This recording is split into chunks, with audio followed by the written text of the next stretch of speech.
Officially, there are 320 days of sunshine in the state of Colorado, and this fall afternoon indeed is no exception. Welcome everyone to Folsom Field in Boulder, Colorado, where today we've got a matchup between the Big Ten and the Big 8.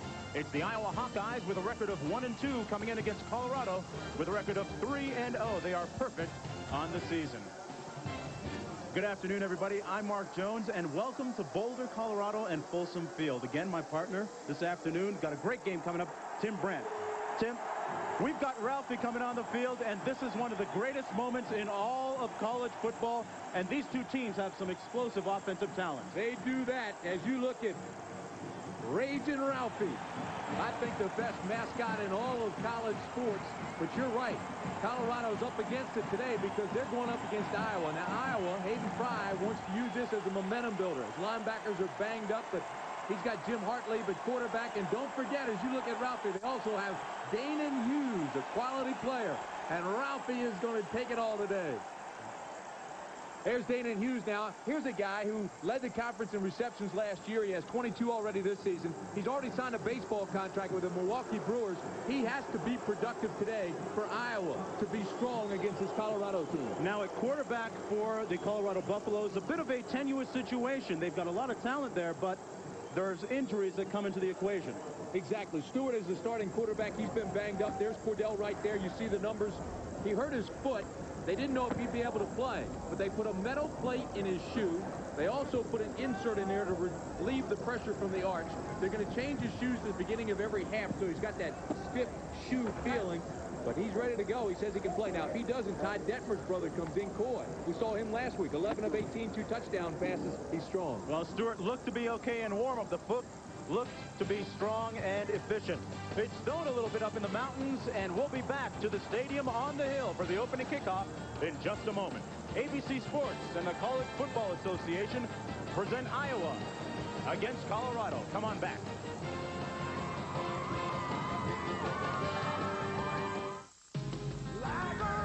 If you depend on your truck to last, here's news you should never forget. Of all the Chevy trucks built in the last 10 years, over 98% are still going strong. That's more than Ford, more than Toyota, more than Nissan.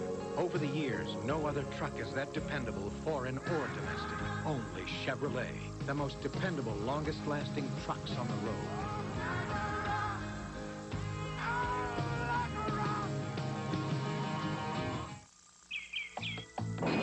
Every business morning, while the rest of the world is getting up, UPS is guaranteeing overnight delivery before 10:30 for far less than other companies charge. And every business morning, more people are waking up to that fact. Good morning. Good morning.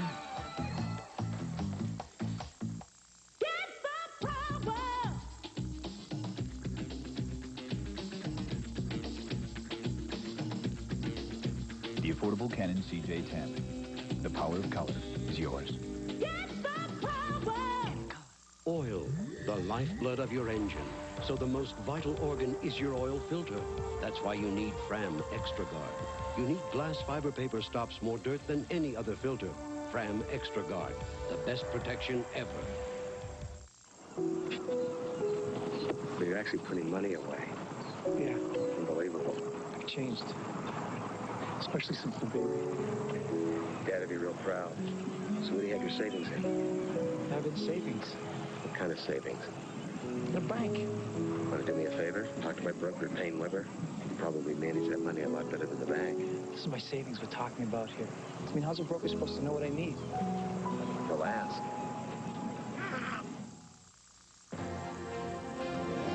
CFA College Football. This ABC Sports exclusive. Brought to you by Chevy Trucks. The trucks you can depend on. The trucks that last. By Delta Airlines. We love to fly, and it shows. By UPS. Offering 10:30 a.m. guaranteed overnight air delivery. And by Miller Reserve. Taste what barley does for beer.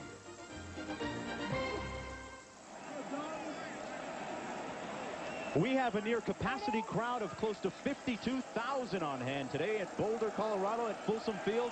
Iowa has won the opening kickoff, and they have chosen to receive. Mitch Berger will kick it for the Buffaloes. Harold Jasper and Danon Hughes, the speed guy, back deep to receive for the Hawkeyes.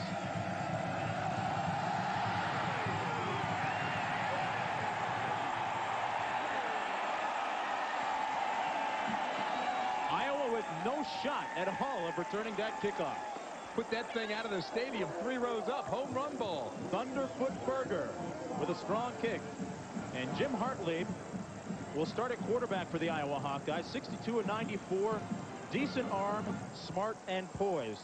And now the die-hard lineup. The backs and the receivers for the Hawkeyes. Lampkin, Montgomery, Danon Hughes has more speed than a bank has money. He can run. Jasper and Cross, the tight end. Up front, a very experienced group of linemen. They are all fifth-year seniors. Play action. Hartlieb has a man wide open. That's Jasper. And Harold Jasper, like a bolt of lightning, down to the 27-yard line for Iowa. Pickup of 54 yards on the game's first play. Dwayne Davis made the tackle, the strong safety. Interesting play. They bring him in motion. You see him in the right of your screen. Now they drag him all the way across the field. Starts on the right, drags across the 2-deep zone, and once he gets over there, everybody picks up the short man, and Jasper comes deep, clean. There's the guy who was USA Today High School Player of the Year. He's from New York, high jump 6'8". Almost broke it all the way. Big play for Iowa to start things off. Forget that conservative stuff. Backs out of the eye this time. The give is to Lampkin. And Lampkin is tackled at the 24. Pickup of a few. Now let's set this Colorado defense for you. Leonard Renfro is the guy they talk about having NFL potential up front. Linebackers are led by the Killer Bees, Beekert and Brown. Brown at 6'4", 240 pounds. He's a senior. And the secondary is led by Dion Figures, a guy who's also certain to go in the first or the second round in the June draft. Pardon me, in the April draft. Second down and 8. Lampkin and Montgomery out of the eye. Hartlieb keeps it and is tackled back at the 28. They'll lose a few on that one. Ron Woolfork moved in and made the tackle. They might have been thinking option that time. Oh, it was definitely an option play, and it was well defensed. Woolfork made the tackle, but I'll tell you this. Anytime you're defending an option, somebody's got to take the dive man, the pitch man, and the quarterback. That time, Woolfork was locked on the quarterback, made penetration, and stopped the play immediately. That sets up third down and 11. Lampkin and Montgomery are the backs.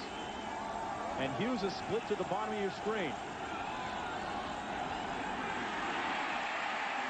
And Hartlieb is sacked to the 39.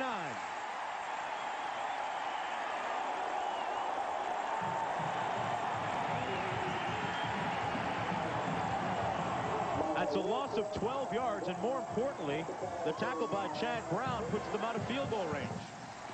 You know, Jasper had his man beaten, too. He was working on the free safety, Chris Hudson.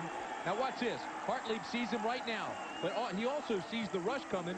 No time to readjust, and the sack. Kreider's punt goes into and out of the end zone, and Colorado will get to start off on its own 20-yard line.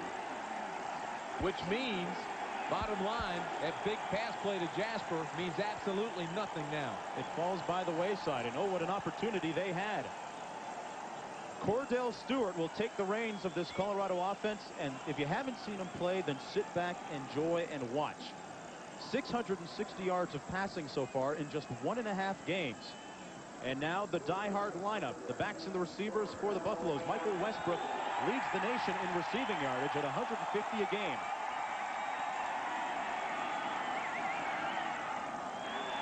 First and 10, one back set, slot right. Now Stewart tries to answer for Colorado. And it's incomplete. Man, have we got excitement. And right now we're going to go back to New York for some excitement. And John Saunders. John? Without question, Mark. Houston and Michigan opening kickoff. Tyrone Wheatley takes it on the 1-yard line and goes pretty much untouched. The length of the field for the touchdown, 99 yards. Michigan leads it 7-0. Mark. All right, John, a lot of fireworks early. Both in Ann Arbor and here. Second down and 10 after that incomplete pass. Westbrook in motion. A little waggle by Stewart. He's picked off. Carlos James with the pick. And he's pushed out of bounds to the 21-yard line. The Hawkeyes counter. Carlos James ran it back 12 yards after the interception, and Iowa has fantastic field position. Terrible decision by Cordell Stewart. Now, I don't know if that's his foot that caused that or concentration or what. He's rolling to the right. Backside, Westbrook was wide open. Instead, he throws into coverage, and James picks it off. 5'11", 185-pound senior. He was the most valuable player of the Holiday Bowl. Remember, he intercepted Ty Detmer to save the game. First down and 10 now. The Hawkeyes with the ball on Colorado's 20-yard line. Montgomery and Lampkin split backs. Little flanker screen attempt to Hughes, and it was batted down at the line of scrimmage by number 99, Leonard Renfro. He may have gotten his hand on it. He was certainly in the area. You know, Mark, we should make a note here that Craig Anderson, the right guard for Colorado, is out of the game. He's not playing. Iowa's also banged up. Iowa's on the field now. They're trying to get some protection up front, and the strength of that Iowa offense is their offensive line. All 50-year seniors. You can't buy that type of experience. Montgomery, the lone setback. Slot left. And that one was almost intercepted. Ron Woolfork batted it down and may have had 6 the other way had he caught it. Tell you what a game he's playing so far. Woolfork already stopped the option cold when they were going after him 3rd down and 11. Now watch him here, the top of your screen, 56. He already sees where he's going with it. He sees the back coming out, locks off his man, scrapes off, gets out, and knocks it away. Intended for Montgomery, and he just saw him all the way, just read him out of the backfield. This Colorado defense has been maligned in its first 3 games. They are last in the Big 8 statistically.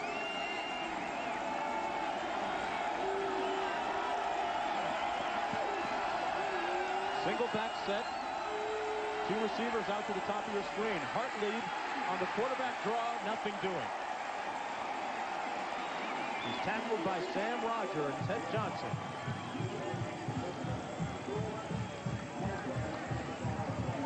That sets up 4th down as the Colorado defense holds after starting. Iowa had the ball on the 20-yard line. You know, in recent years, Colorado's been fairly predictable defensively, but now they've broken that up. They're much more aggressive. They have given up some big plays, but they are really coming after you defensively. This is Andy Creeder from 37 yards out. Motion up front. And flags on the field. Iowa says they're drawing off sides. I'm not so sure that was actually going to be a field goal. Hayden Fry will come after you with some trick plays. They're down deep in the red zone. And this one is against Colorado. That'll move Kreider a little closer. Still not going to give him enough for a first down. There's a look at Hayden Fry. 31 years as a head coach. This is his 14th at Iowa. See, I think they were a little bit confused, Colorado was, when Iowa ran some motion on a field goal attempt. Now Kreider will get a chance from 32.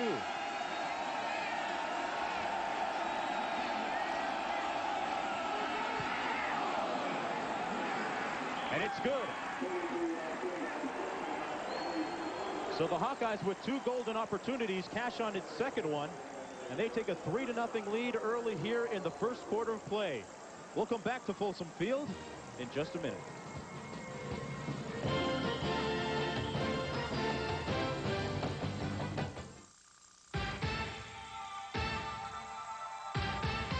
You know that sinking feeling? You turn the key and nothing.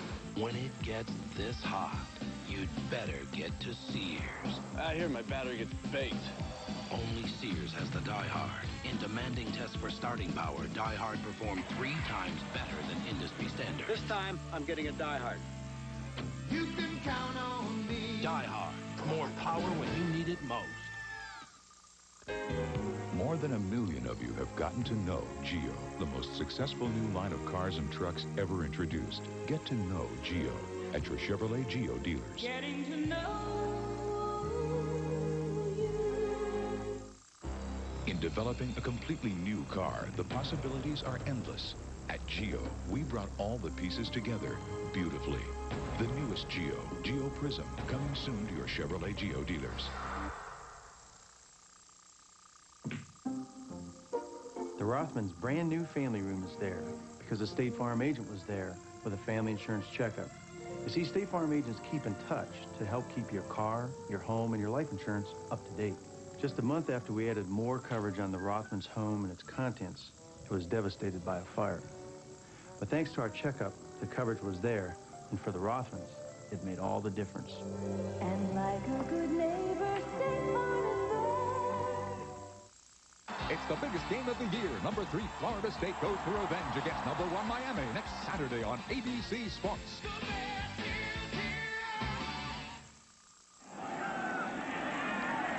Well, an Andy Kreider field goal makes it 3-0 for the Iowa Hawkeyes. They lead the Colorado Buffaloes early here in the first quarter of play. I'm Mark Jones along with Tim Brandt. Iowa getting set to kick it off. That's Todd Romano back deep. Eric Mitchell for the Colorado Buffaloes. Big interception by Carlos James set that Andy Kreider field goal up. Hawkeyes coming out early and throwing the ball, being very aggressive on offense, something that their coaching staff felt they had to do coming into this contest. Hayden Fry said he cracked the whip on him this past week. It was like 2-a-days. Romano's kick is fielded by Mitchell at the 3. And Mitchell is down at the 21-yard line. 19-yard return for the Buffaloes. The tackle made by Doug Laufenberg. Let's have a look at this Colorado offensive line. They are young and fairly inexperienced. West, Ivy, Stoltenberg, and Moore is getting to start this afternoon in place of Anderson. And Hansen is the tackle. Anderson showed up the other day with 103 temperature. He's had it now for a couple of days. They've got him in the hospital. They did some tests. His white blood cell count was up. But they think he's going to be all right. Now we have a player down on the field trying to get a report on who it is. And it's Garrett Ford, the tight end, second-team tight end for the Buffaloes. Bill McCartney's team has been relatively healthy so far this season after 3 games. They come in with a record of 3-0. And now Ford is limping off with the help of the training staff. Garrett Ford, same name as the great Garrett Ford that played at West Virginia. No relation. Also a product of DeMatha High School in Hyattsville, Maryland. Here's Bill McCartney. Passed Eddie Crowder in the books for longevity with this game. 120 games as head coach here. Also has 68 wins. He's done a lot of things here at the University of Colorado. Vaulted this program into the elite. 3 wide receivers in for the Buffaloes. Stewart to pass into traffic. Cordell Stewart dangerously throwing into the middle and teeth of the zone. I'll tell you this, Boudreaux and Diaco were all over it. They were fighting for the football. Had they not knocked each other off, could have been a pick. And I wonder just how rusty Cordell Stewart is. After he threw that ball, he took a couple practice throws and motioned as if he were throwing. I think that foot may be bothering him. 2nd down and 10. Slot right, quarterback draw. And Stewart is down at the 22. I can tell you this, that is not the Stewart we saw early in the season, the first couple of ball games. Did not look too mobile on that play. Let's set this Iowa defense for you. Nelson is the leader up front. He's the left tackle, the linebackers. They play a 52 here. 5 down linemen, 2 linebackers, Boudreaux and Hilliard. And Diaco has taken Hilliard's spot, and in the secondary, Carlos James is the man that made the big play that led to the score. 3rd down and 9. Screen pass to Warren. Lamont Warren is tackled near the 1st down marker, just over the 30. Boy, what a play by Diaco. He was like a heat-seeking missile. Very aggressive, very tough, very smart guy. Loves this game. They say he's got a type A personality. Hayden Fry calls Diaco a wild man. He came across the field that time like a wild man and stopped the attempt at the first. And Tim, the crowd says go, but McCartney will punt. Say this, they come up a yard shy. Had not Diaco gotten there when he did, they would have gotten that first. Mitch Berger is back on his own 16-yard line. And Harold Jasper is standing on his 24. 10 men up for Iowa.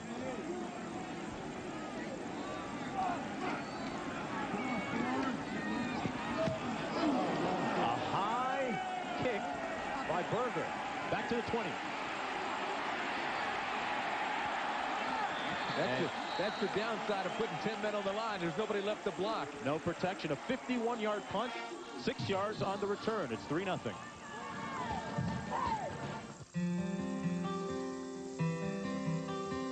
In 1993, you'll have over 500 new car models to choose from. And you can be pretty sure that most of them will cost more than they did last year. But this one won't. The Lumina Euro Sedan from Chevrolet. You'll find the features you're looking for, but you won't find a higher number on the sticker. This year's Lumina, last year's prices. Pretty ingenious, huh? What else would you expect from the heartbeat of America? Just northwest of Kalispell, Montana, there's a place where you can punch cattle instead of a time clock and discover what horsepower is really about. It's the Hargrave Cattle and Guest Ranch, where you can ride them and rope them like they used to. But if you go, you gotta pull your own weight and pull out your Visa card. Because at Hargrave, they don't take the tin horns and they don't take American Express. Visa, it's everywhere you want to be. In Frederick Miller's day, the brewery made a special beer and held it in reserve for special occasions. It's an idea whose time has come again. Introducing Miller Reserve, an all-barley draft brewed in the classic tradition. Reserve and Reserve Light. Taste what barley does for beer.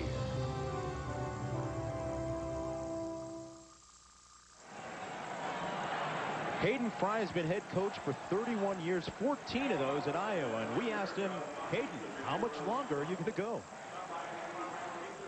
Well, I've been shot at in the head a long time. That's how that 31 years is interpreted, and it's a lot of fun. It's enjoyable working with young men. We have a lot of fun with our style of offense and defense. I love what he says about his offense. He says his philosophy is scratch it where it itches. Over 100 wins at Iowa, so whatever it is, they're shooting at him, maybe hitting him, but he's winning. And they're scratching in the right places. The handoff up the middle to Montgomery. And he has a first down out of the 36-yard line, a pickup of 11. And the Hawkeyes are fired up early. The tackle made by Ronnie Bradford. You know, Montgomery's one of these guys. He's already graduated. He's a grad student, already has a degree in communications. Started at tailback one game last year. They like him at fullback. And at Wisconsin, he was the tailback. But 3 straight years, it's been Montgomery and Yaba as the fullbacks, and that's a pretty good tandem. There's a big load, 6 feet, 212 pounds. He's the up back in the eye this time. Slot left. Handoff is to Ryan Terry. He's got a pickup of close to 5 yards.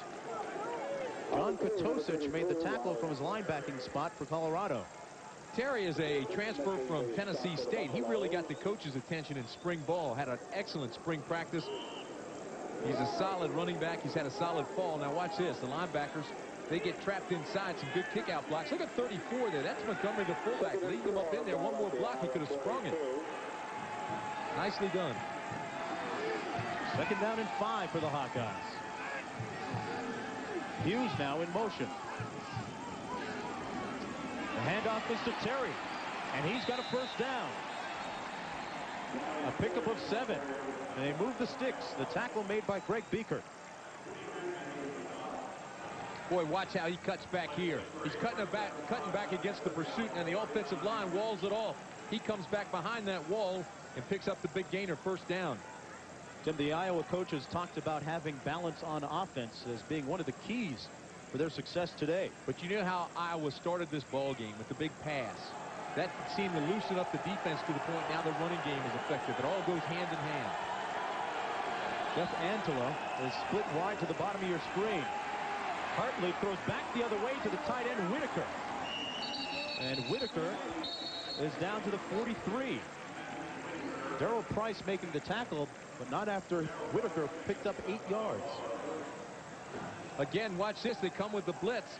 And I want you to watch the fullback pick up the blitz. Bang, right there to the right of your screen, to the right of the quarterback. That gives him just enough time to unload to the left side. And that's the only reason this play worked at all. The defensive line play, Tim, for Colorado going to be key today. Tell you what Iowa's doing, though. They're giving you a lot of misdirection. They're coming back. They're running some traps. They're hitting the passing game. Split backs this time. Hughes in motion. This is Lampkin. Lampkin got to the corner, showed some good speed that time to get around the corner, but there's a flag down at the 40. A tackle made by Leonard Renfro of the Buffaloes. Marvin Lampkin, 5'10", 202-pound senior. They call him the Scooter, and he scooted to the corner that time. Here's Terry Turlington, our rep. And it's against Iowa.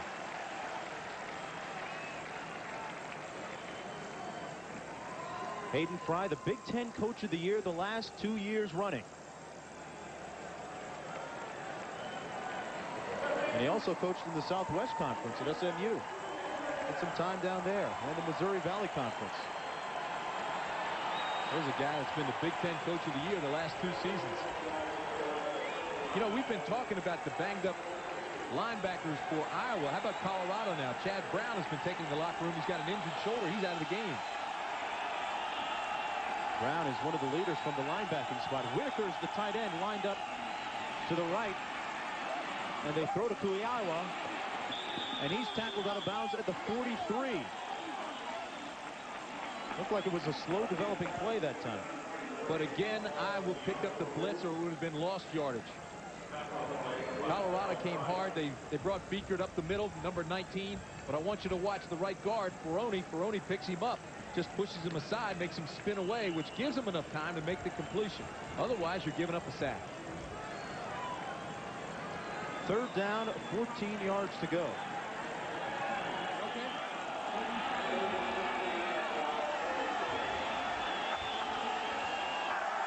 Lampkin lined up as a receiver this time. Out of the shotgun for the first time this afternoon. The inside handoff to Kuiawa, and nothing doing on that play. He's tackled at the 44 by Leonard Renfro. We would like to pause for 5 seconds to allow our ABC stations to identify themselves.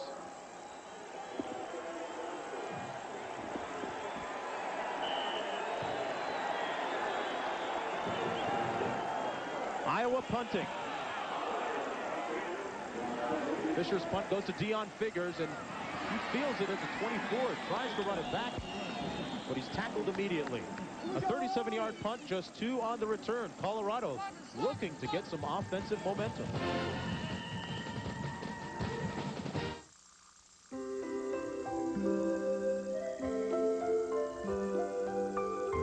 A small touch, a certain look. It's the little things that are worth the most. Which is why every Delta faucet gives you more than you'd ever expect for the money. Giving you the money for those things you can't even put a value on. Delta, the way water is brought to life. For new vehicle quality, Chevrolet is the best full-size pickup. That's a quote from J.D. Power and Associates, one of the most authoritative research companies in the automotive business. Chevrolet is the best full-size pickup, the highest initial quality in its class. Only Chevrolet, the most dependable, longest-lasting trucks on the road. It's a big investment.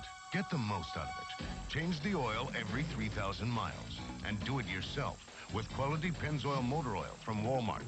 Only Pennzoil promises performance, protection, quality, and only Walmart gives you Walmart savings every day of the year. Every 3,000 miles, put fresh oil in your car. But first, come to Walmart and put Pennzoil in your cart. Your car will last longer, your budget will too. Walmart. Always. And right now, a name from the past. Colorado graduate Byron Whizzer White, a Phi Beta Kappa and Rhodes Scholar, was appointed to the United States Supreme Court in 1962. In 37, White set NCAA records for rushing and total points. And he is a member of both the NFL and college football Halls of Fame. The Whizzer. 7:19 remaining in the first quarter, 3-0 for Iowa. The handoff to Lamont Warren, and he puts it on the ground. Colorado got it back. And they breathe a huge sigh of relief. I'm going to tell you something right now. Colorado's playing on the edge. You know, they're -2 in the takeaways this year, takeaway giveaway margin. They've already thrown the interception. They had another one that should have been intercepted and was dropped. Here they put the ball on the ground. They're fortunate to get it back. Tim, I'm watching Cordell Stewart, and he doesn't look like he's running well, but here's the Warren run. Well, I tell you, that's a pretty good lick right there. Come on up, you make that hit. Second down. Little draw, they put it on the floor again. What the heck is happening here? They get it back again. 2 times in a row, Lamont Warren fumbles. And the Bluebirds have gotten a wake-up call here in Boulder. A smattering of boos coming from the stands. 3rd down and 13 now. You know, normally Stewart is a very versatile, spontaneous, strong-arm guy. Runs 4 or 5 40s.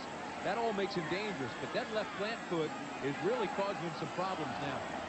He's 1 of 4 for 8 yards on the afternoon. Trips left. And he's almost picked off again in a flag. Oh, it's a late flag, too, from the back judge. It was called on Carlos James. Charles Johnson was the intended receiver for Colorado. And James came in over the top. Boy, that's got the coaching staff down there upset on Iowa. Look at Hayden. He cannot believe it. He's going to have a few words with him, too. And, Tim, there again, we saw Stewart throwing into heavy traffic. Well, he did. It's his zone coverage. They had a 2-deep thing. They throw in there. Now you got both up backs and the guy from the safety position coming up over the back and knocking it away.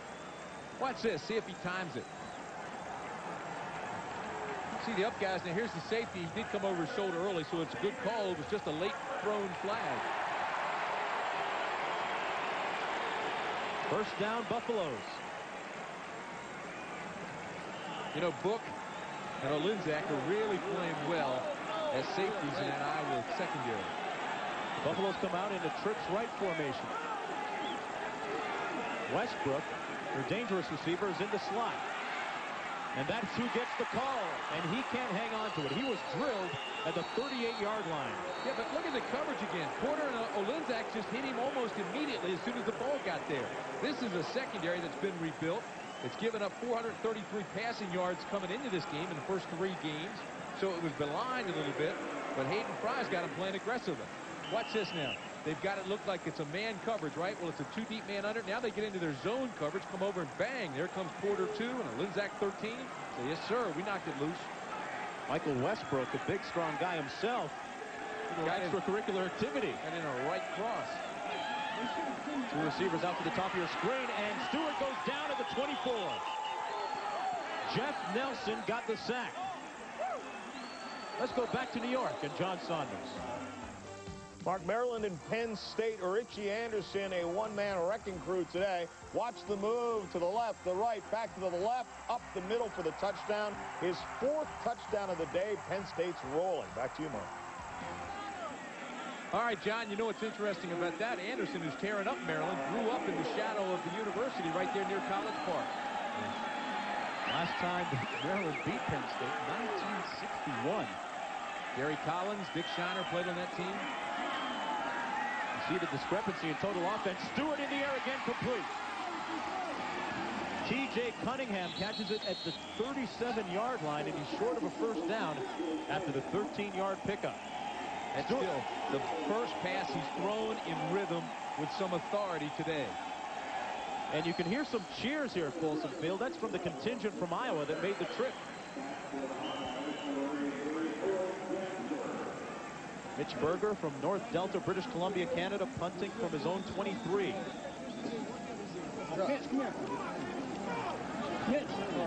That's Jasper back on the 17 for Iowa.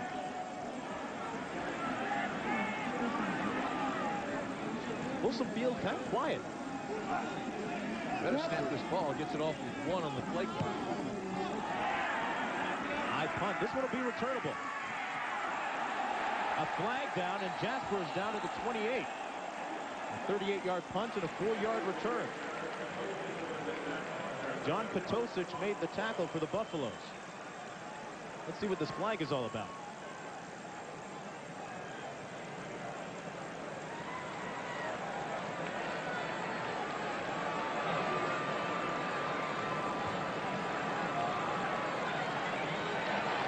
And how many times do you see that infraction on a punt return?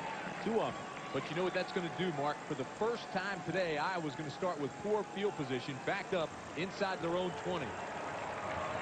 Now watch, here comes the holding. Actually, it's a push in the back. And Potosich still made the tackle. Used his hands, illegal use of the hands, pushes him in the back, and he gets called for it. Good call by the official. Backs come out in the eye. Montgomery and Lampkin. Montgomery is the up back. That's Hughes in motion. The give is to Montgomery on a little counter. But Colorado read that one well. Well, Monday, two of the NFL's fiercest rivals meet in a rematch from last season's playoffs. The Los Angeles Raiders head into Kansas City to battle Christian Okoye, the Nigerian Nightmare, and the Chiefs. Live 9 Eastern, 6 Pacific this week on ABC's Monday Night Football. The Raiders have Nick Bell, a former Iowa student and football player, in the backfield. Second down and 13 for the Hawkeyes.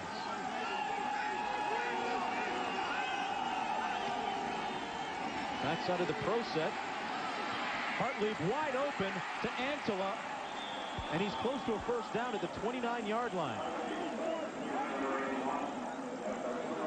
A pickup of 11 for Iowa. Give this offensive line a lot of credit. Davis, Belliser, Devlin, Ferroni, Reese, they all give Hartlieb a lot of time here. He has time to check off one. Now look, he comes back over this way, and there he finds his guy, Attila, right there. And Antela, the Wisconsin High School Player of the Year, just a junior, 6'1", 183. There's a 3-time medal winner in the state 100 meters. He can get open. He did that time, and it's third down and 2. Lampkin in motion out of the backfield. A quick hitter to the tight end, Alan Cross, and they got the first down. Boy, what a wide open play that was. Well designed, little play action, and got it at the high C. Well, later at the conclusion of today's game, we'll be selecting a Chevrolet MVP of the game from each team. And for the 22nd year through the Chevrolet Scholarship Program, $1,000 will be donated to the General Scholarship Fund of each school. Hartlieb pretty good so far this afternoon. 5 of 7 for 76 yards. 2 tight ends this time in for Iowa. Little play action. And Hartlieb is sacked at the 25. Leonard Renfro led the charge. Shannon Clavel helped him out. Yeah, but that's more of a coverage sack than it is anything else, because the offensive line gave him plenty of time to throw. He looked off a couple of receivers before he was finally sacked. Leonard Renfro, 6'4", 285-pound junior from Detroit, Michigan. Another one of those talented Detroit players on this Colorado team. Big old Ted Belliser, 290-pounder. He just threw his man to the ground that time. Outstanding protection, but even better coverage. A loss of 7, and it's second down and 17. Little mix-up in the backfield, and Hartlieb is sacked again. Ron Woolfolk. Tim Woolfolk has been everywhere so far. He stopped the option. He's got a sack. It's a loss of 7 on this play. Going to bring up 3rd and 24. Top of your screen. Nobody blocks him. It's a mix-up in the backfield. Hartlieb says, hey, wait a minute. I'm going the wrong way. Everybody's going right. I'm going left. And he goes right into Woolfolk. Somebody got the wrong script. It's 3rd down and Denver for Colorado.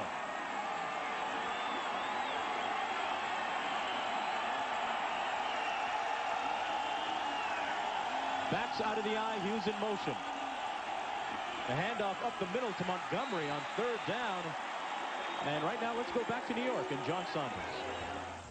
Michigan State and Boston College, and Dwight Shirley with a big day for the Eagles here. 80 yards, 1 of 2 touchdowns for him as Boston College shuts out Michigan State. Their 3rd straight shutout. The first time they've done that since 1942. Mark. Okay, John, back to the action. Dion Figures will get a chance to return this one. And Figures is down to the 33-yard line. A good punt that time of 54 yards, 8 on the return for Figures. Tackle made by Cliff King, and I'm going to tell you this game now is starting to heat up. Both sides, a lot of talking going on. There's pushing and shoving after plays. During the plays, it appears to me anyway, they're starting to hit harder than they were at the beginning of this ball game. Yeah, they definitely have picked up the pace a little bit. And Tim, I'm wondering, as we approach the end of the first quarter, how long Coach McCartney will wait if and when he actually does pull the plug on Cordell Stewart. 1st down and 10.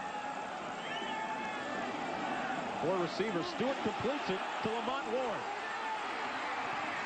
And there you see some of the open field running talent from Warren up to the 49-yard line. Bobby Diaco made the tackle.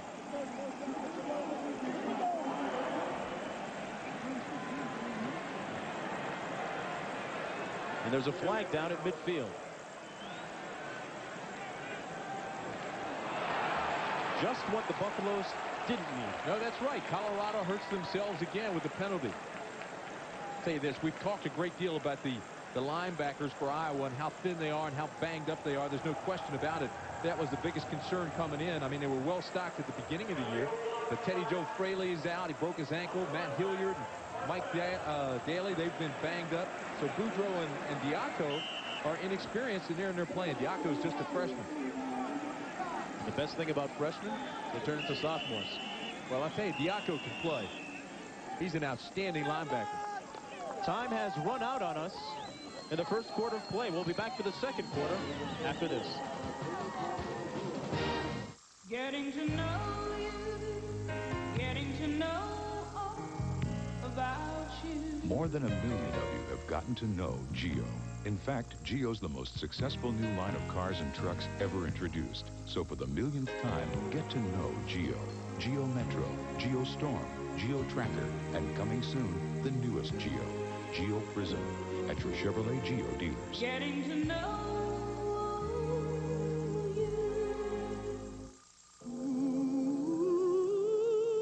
In a world of constant change, there is one certainty.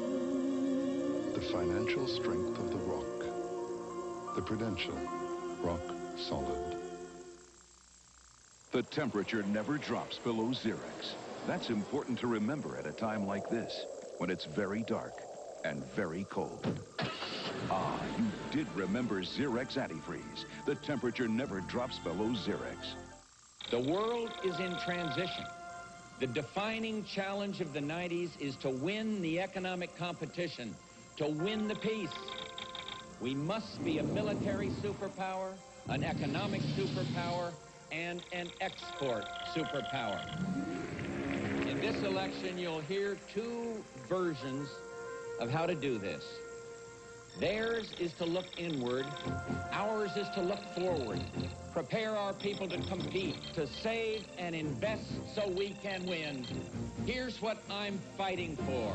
Open markets for American products, lower government spending, tax relief, opportunities for small business, legal and health reform, job training, and new schools built on competition ready for the 21st century.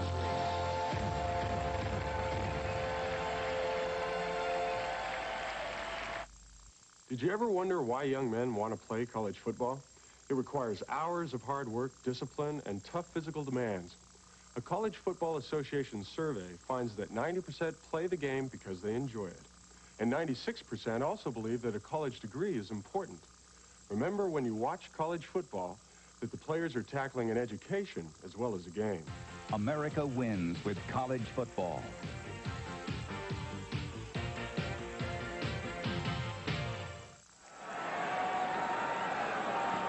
Back in Boulder, Colorado, Hayden Fry, or is that Hayden Fox bending over on the sidelines? Yeah, from the program coach, they do a great job. Of course, they use his likeness, and the coach said to us yesterday he wouldn't mind getting a few royalties, a few bucks for using his likeness. Gets a lot of mail, very few checks. Stewart under pressure on 1st and 4. And Stewart has the first down. Only their second first down of the afternoon. Mike Daly makes the tackle. Stewart gives the Buffaloes a different dimension, a pretty good runner as well as a good passer. You know, interesting play here. Now watch this. He gets plenty of protection. Look, everything's walled off, and all of a sudden there's a breakdown on the left side, which he feels, and instead of trying to run away from it, he drifted to the left, avoided it, came back, picked up the first down. As I said earlier, only their second one of the afternoon. The first one came on a penalty. Lamont Warren scooting his way over the 45 to the 46-yard line. As we look at the first quarter statistics, look at the rushing yardage for both squads. Yeah, see, 1 yard for Iowa, -8 for CU. But here's the thing that impresses me. Look down that left-hand column and look at yards passing and total yards. 76 yards passing for Iowa, 77 of those. It adds up to 77 total yards, and there's no turnovers, so they dominated the time of possession. Colorado now comes out in a trips left formation. Michael Westbrook has been conspicuously quiet. Stewart fumbles it. And Iowa has the ball. Iowa got good backside pressure that time, and Mike Daly made the fumble recovery. Larry Blue knocked it loose. And the Hawkeyes get their second turnover of the afternoon. Backside, never sees him coming. There's the strip, and then here comes Blue. Comes over and recovers it. Blue, veteran, experienced, smart, had 10 sacks last year. Fell on that ball immediately. Looking down on the field now for the Colorado defense, Chad Brown, the linebacker, is back in the ballgame. He was injured and shaken up earlier. Iowa backs out of the eye. Play action. Hartlieb going up top to Danon Hughes. And it's incomplete. That's going to be a very interesting matchup during the course of the afternoon. Danon Hughes against Deon Figures. Two guys who can run very fast, Ken. Well, Figures, we talked about him. He says, bring him at me. All-American recognition, very durable, 20 straight starts. Now, he was suspended 1 game, and that doesn't count in that situation. But, you know, he was beaten 1 time in the Baylor game, and then came back, and he's been playing well ever since. That's kind of the high-risk, high-reward type of defense that they're playing this year. Yeah, but when you're locked on man, it's you. Forget any risks. It's just you and the other guy. The handoff is to Lampkin. Finds a little crease over the right side, and he's out down to the 38-yard line. A pickup of 5. Wayne Davis, double D, making the tackle. Marvin Lampkin, 5'10", 202 pounds, a senior in East St. Louis, Illinois. Team's leading rusher coming into the contest. Harold Jasper now, the wide receiver, checks in for the Hawkeyes on 3rd down and 5.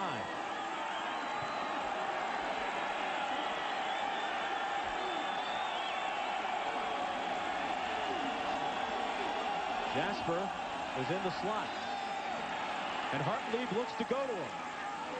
Incomplete.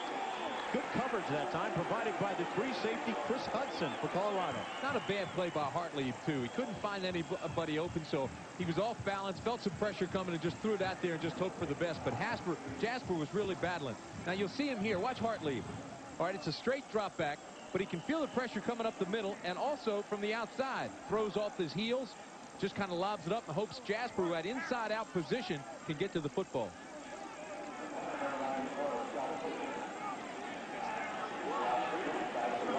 Scott Fisher now into punt. Tries to hang it up and pooch it. Bounces at the 5 and into the end zone. So the Buffaloes will start on their own 20-yard line. A 38-yard punt and nothing on the return.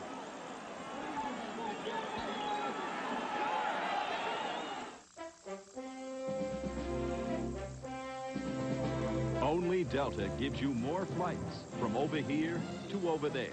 Only Delta flies you non-stop to more cities from over here to over there. In fact, only Delta flies you non-stop to more cities in Europe than all these airlines combined. Delta, we love to fly, and it shows the world over.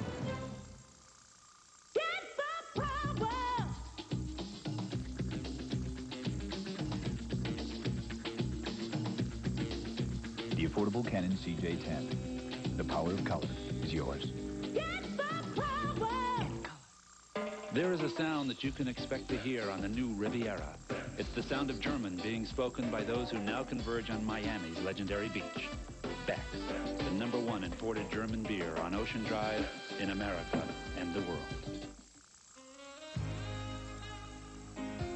This isn't your typical car commercial. There's no beautiful scenery, no winding roads. Hey, there's not even a car. But there is news. Geo is lowering prices on the Metro Coupe, sedan, and the XFI. So now the car that gets the highest gas mileage in America also has one of the lowest prices, which is pretty beautiful, even without pictures. Get to know Geo Metro at your Chevrolet Geo dealers. Jack's back, Chi-Chi's charging, and Arnie's pumped.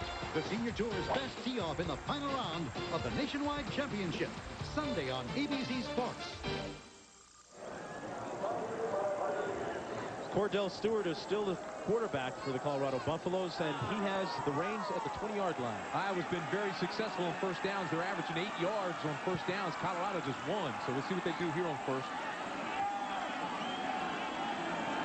Set up in the slot right. Westbrook is in the slot, and that one was dropped by Eric Mitchell, who got crocodile arms, I think, on that one. He saw somebody coming. That ball should have been caught. You're exactly right. It was right there in the seam, well thrown. Watch this. Pat. Ball is thrown, and I mean, it can't be any better. It's right between the two defensive backs. They're in a zone coverage. You hit the seam, got to make that catch. Olenczak was there to intimidate Mitchell, forcing him to drop the pass. Second down and 10. Trips left now for Colorado.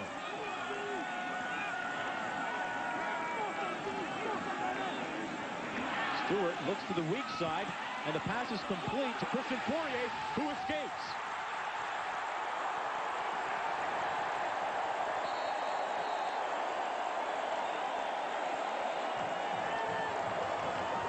Christian Fourier with a 37-yard pickup, the biggest play of the afternoon for Colorado.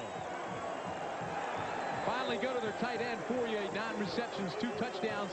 Look at this. They slide him out the back door underneath the coverage after they cleared it out, and then he breaks those 2 tackles. Now, this is a big man we're talking about. 6'4", 240 pounds. Just kind of ran by those guys. Took 3 to get him down, finally up near midfield. Olenczak gets credit for the tackle, but he got a lot of help from friends. And Crane was one of those friends to him downfield. This is Colorado's first time into Iowa territory. James Hill busting it up the middle down to the 31-yard line. Well, it's amazing how you break a big play and all of a sudden the defense becomes loose. Olenczak again making the tackle, assisted by Porter. Olenczak, the leading tackler on this Iowa team. Hill, a converted fullback, picks up the first down. Once again, they move the chains.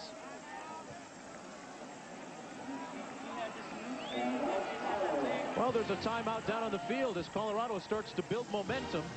And we'll be back after this.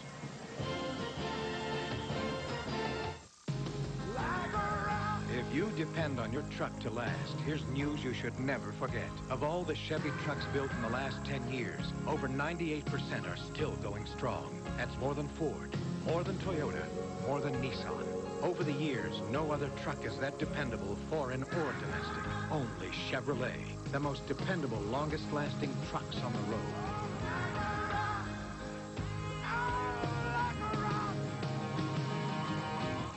Take one and action. action. Hey, what's the best thing about breakfast at McDonald's? Coffee. Pour out a cup, steaming, it's dark and rich. I pour it personally. Coffee fresh? Fresh brewed. Fantastic cup of coffee. So what's the secret? Arabica. Oh, what's an Arabica? Arabica beans. Oh, the beans. And what else? It's always fresh. It just tastes good. And they like to come in and talk with each other, and just like the small coffee shop long ago. How much are coffee refills? They're free. What you want is what you get. It's guaranteed. What's up? Yeah. State Farm tracks dangerous storms. That helps State Farm agents like me deliver fast claim service. You see, before a catastrophic storm can threaten your home, our national coordinators are tracking that storm and sending in special disaster claims crews. Our local claims people are already gearing up. A hurricane or a kitchen fire, State Farm moves fast. It's a big reason we insure more homes than anyone else. State Farm is there. Back at Folsom Field, first down and 10 for Colorado. The ball on Iowa's 31-yard line. Stewart 4 for 9, 74 yards. He's starting to get in the groove a little bit. Has not thrown a pass yet to Westbrook. Hill, the single back, and he gets the handoff over the 30 down to the 29. Tackled by Mike Daly, the 6'1", 230-pound junior. Well, you've got Michael Westbrook, who leads the nation in receiving yards, has not made a catch yet. And averaging, Tim, 150 yards per game. Bill McCartney told us yesterday he's not where he wants to be offensively yet. Second down and 9 now. Colorado 3-0, first time that's happened since 1989. Single back set. Westbrook is in the slot left. And here he comes on the reverse. Westbrook down to the 17-yard line. A pickup of 12 and a first down for the Buffaloes. Boy, Colorado's got them thinking now. They've got their heads on swivels. Watch this. All the action will go to your left. Now all of a sudden here comes Westbrook, and there's no contained man back here, no flood control. So he turns it up. But watch, here comes my guy, 45. I love this kid, Bobby Diaco. He's just a freshman. Didn't think he'd even play this year, but because everybody's hurt, he's in the game, and he's running around like a wild man. Michael Westbrook out of Detroit, Michigan. The closest receiver to Stewart. And that's who he goes to, and he catches it. But he's wrapped up immediately by Olenzak. It's going to be a face mask against Iowa. They make a good play defensively, and they hurt themselves. Westbrook kind of moved the pile about 2 yards after he made the reception, showing his type of strength.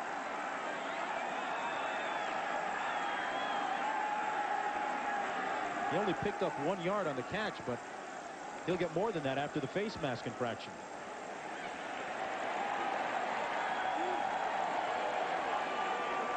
Here it is. Take a look. See, he's got him wrapped around high. His hand's caught up here on the mask. Here comes another one. First hand slides off, and then all of a sudden, Porter comes over and gets his hand up here, number 2. Double jeopardy. Hayden Fry saying yesterday that this game is extremely important, and it doesn't get any easier next week as they travel to Ann Arbor to take on the Wolverines. They'll start their Big Ten Conference play. He's realistic, though. Hayden Fry says he just ran out of bodies. Single back set. 2 receivers to the bottom of your screen. Eric Mitchell is in the slot. Here's Westbrook in motion. The handoff to James Hill. James Hill is down to the 3-yard line. Tackle made by Carlos James and Olenzak. And you can almost sense Colorado starting to build something here. Watch the offensive line fire. That's where it starts. Now look at the guys pulling. C-73 coming around there. That's Ivy. Gets a good block. Everything else starts to fall in place. Hill takes it up, and he's running with authority. Everything is picked up a step now for Colorado. And we've seen, Tim, more of Hill instead of Lamont Warren. Might have something to do with those 2 fumbles. 2 tight ends in now for Buffaloes. Hill again. And this time he's stacked up and gang tackled at the 3. Well, I tell you, Daly came in there and just stopped him dead. As a matter of fact, all the momentum started going backwards. And he got some help from your friend Diaco. Gotta love that, man. Slobber knocker, just tuck the tail, take everything backwards. Make their eyes feel like they just had a light bulb pop in them. You ever get a picture taken, you know, and all you see is those spots everywhere? And because of that, Hill coming out of the game now. Warren comes back in. Flash bulbs or not. Charles Johnson is split wide. Motion against Iowa, it appears. The Hawkeyes are pointing at the Buffaloes. I think Stoltenberg, the center, moved, if that's possible.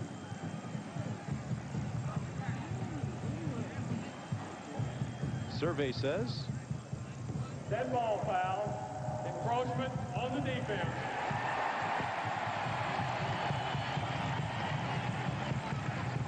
Loma says no way. He says that center moved and I came up and tagged him. They move it closer to the goal line. The play coming in from the sidelines. Watch Bielema now. He's right in the middle, the right-hand side of your picture. Watch. Now he's going to see some motion. He's going to come up, back, and then he's going to point. So you always have to point. You got to say it was his movement. Backside of the pro set. Hill and Warren. The handoff is to Warren. And he's in the house.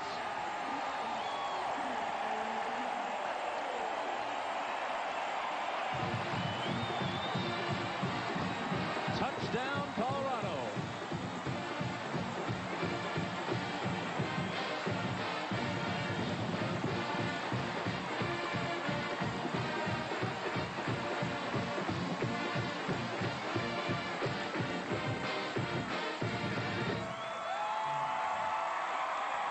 A 1-yard plunge, and Colorado takes a 6-3 lead. Pat Blotto now comes in to kick the extra point for Colorado.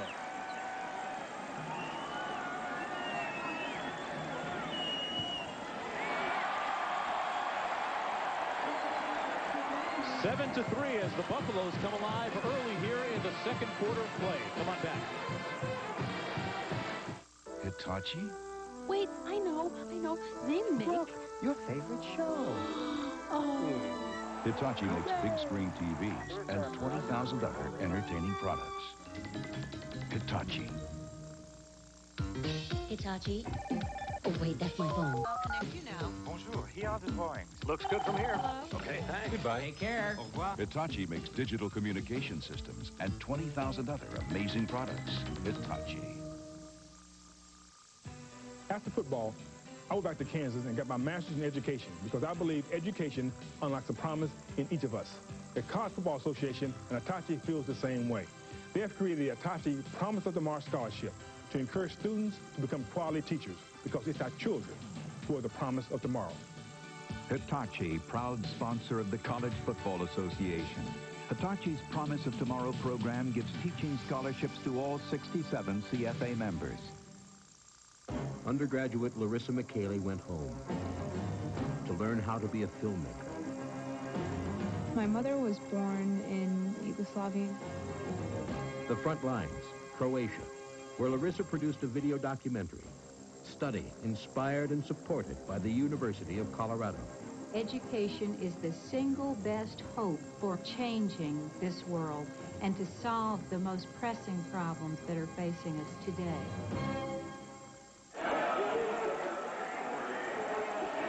So the Colorado Buffaloes moved the ball 80 yards in 9 plays, using up 3:27 on the clock to take a 7-3 lead. With 9:21 remaining in the second quarter of play. Berger with the kick. And this is Danon Hughes who runs it out. Hughes has a wall and gets a block. Danon Hughes tiptoeing his way out to the 38-yard line, a 38-yard return. Let's go back to the touchdown. I want you to watch 72 West, 73 Ivy, 64 Stoltenberg, 66 Moore, all in black. Watch them fire out the offensive line. Now here comes 33 Hill into your screen, throwing a lead block. And there goes Warren in for the touchdown. Folks, that's power football. Lamont Warren with a touchdown. Tough guy, right? He used to play the viola, loves to bowl. He's got a 3.0 grade point average. How tough can you be? Touchdown maker. Used to play the viola. That's bad for your rep if you want to be a tough guy. Montgomery and Terry in the backfield on 1st and 10.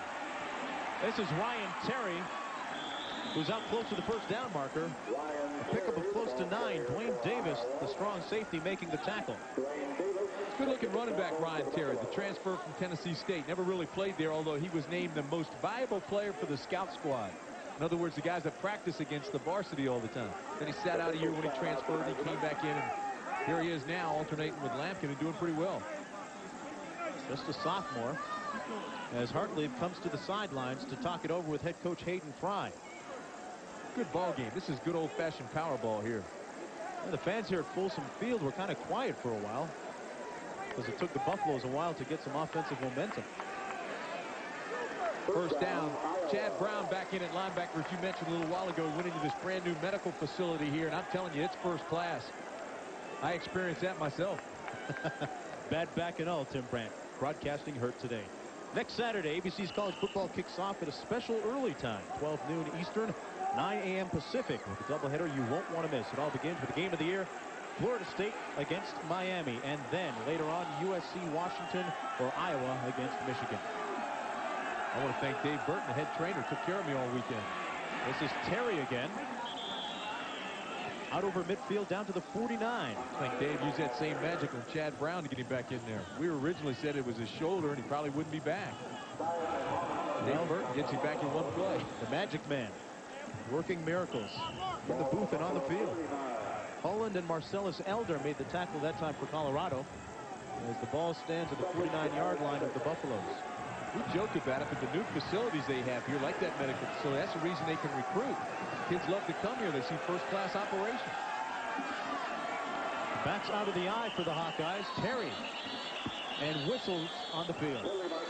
There's some motion on the right side.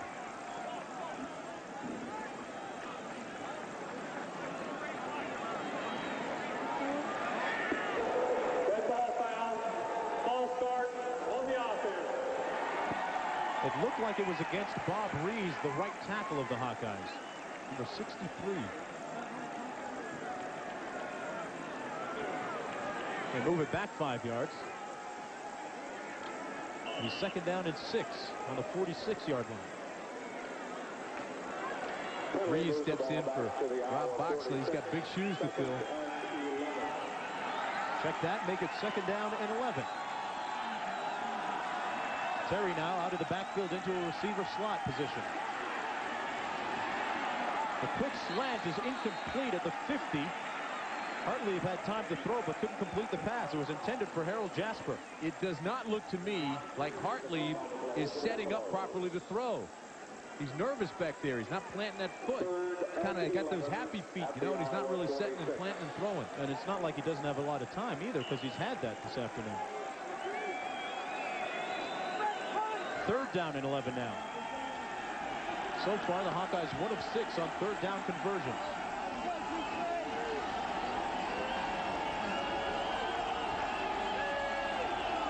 Devlin, the center, calling out the signals. Hughes in motion. Hartlieb downfield to Antela, and he can't get there in time. He overthrows him. The strong safety, Chris Hudson, came over to help. You know, Hartlieb has completed 66% of his passes. 5 touchdowns, 3 interceptions, but today he's not really sharp. He hit a couple of big ones, but I'm telling you, he's had guys open like this play right here.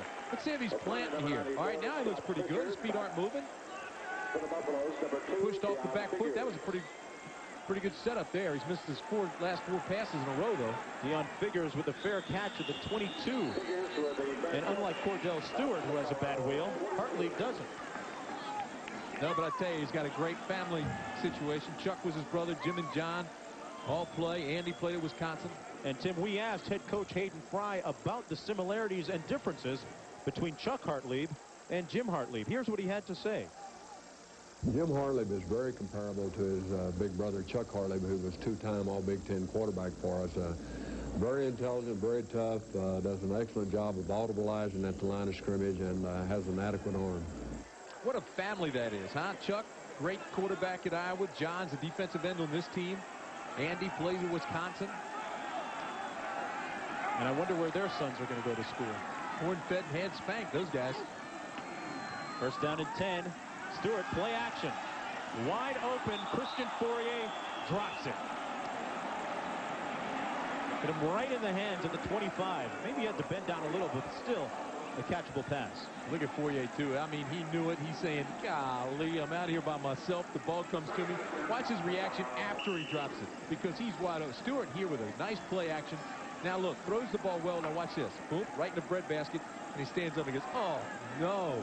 Not a soul over there. Boudreaux was coming late, 37. Fourier, an interesting story. They put his bet in the weight room. He's put on 25 pounds since enrolling at Colorado. A quick hitter intended to the slot man, Westbrook, and he didn't turn around in time. It falls incomplete.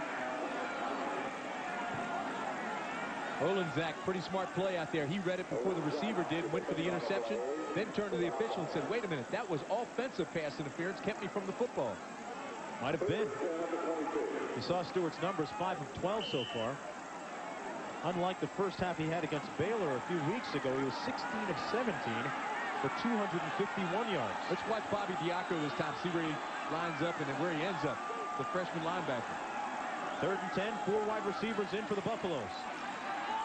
Looking downfield to Lamont Warren. He's in behind him, but it's picked off. Scott Plate with the pick. The second interception of the day thrown by Cordell Stewart. That was an outstanding interception, too. He's only 5'11", but he looks taller than that. Actually, he had fallen behind by a step, but he's reading this ball all the way. Now, watch this. Here's the release. He's locked on it. Right side, sees it, got his eyes on it. Come, get it at its highest point. He does. That's an impressive interception. You know, Scott Plate's brother played at Michigan. I think his brother Troy played there, too. And Stewart took a lick after the pass.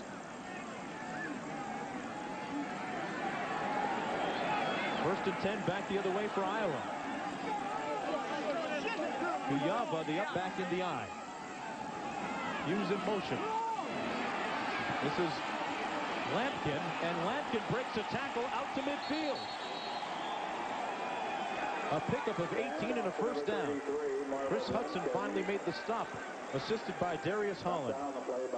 Well, tonight after Covington Cross, it's the premiere of Crossroads, starring Robert Urich, and then Michael Chilkus stars in the season premiere of The Commish. A full night of action and adventure tonight here on ABC. What a run that was by Lampkin. Showed great balance, and also we saw his speed. You know, he's on the Iowa track team as a sprinter. Got that low center of gravity, being just 5'9" and a half. Handoff again. Lampkin again pulling his way over a Colorado tackler down to the 42. He is running hard. Is he ever? I tell you, just go ask Ron Woolfork. You know what a great first quarter he had. He ended up on his butt that time. Watch the end of this play. Watch Lampkin, 33. He's fast. He's strong. Little bowling ball type guy. Now watch this. Here comes Woolfork. Boom. Just puts him right down there on his butt. Lampkin said, come get some of this. Put Davis and Woolfork there. 2 guys laying on the back. You hate to see that if you're on defense. 2nd down and short. Call it 1.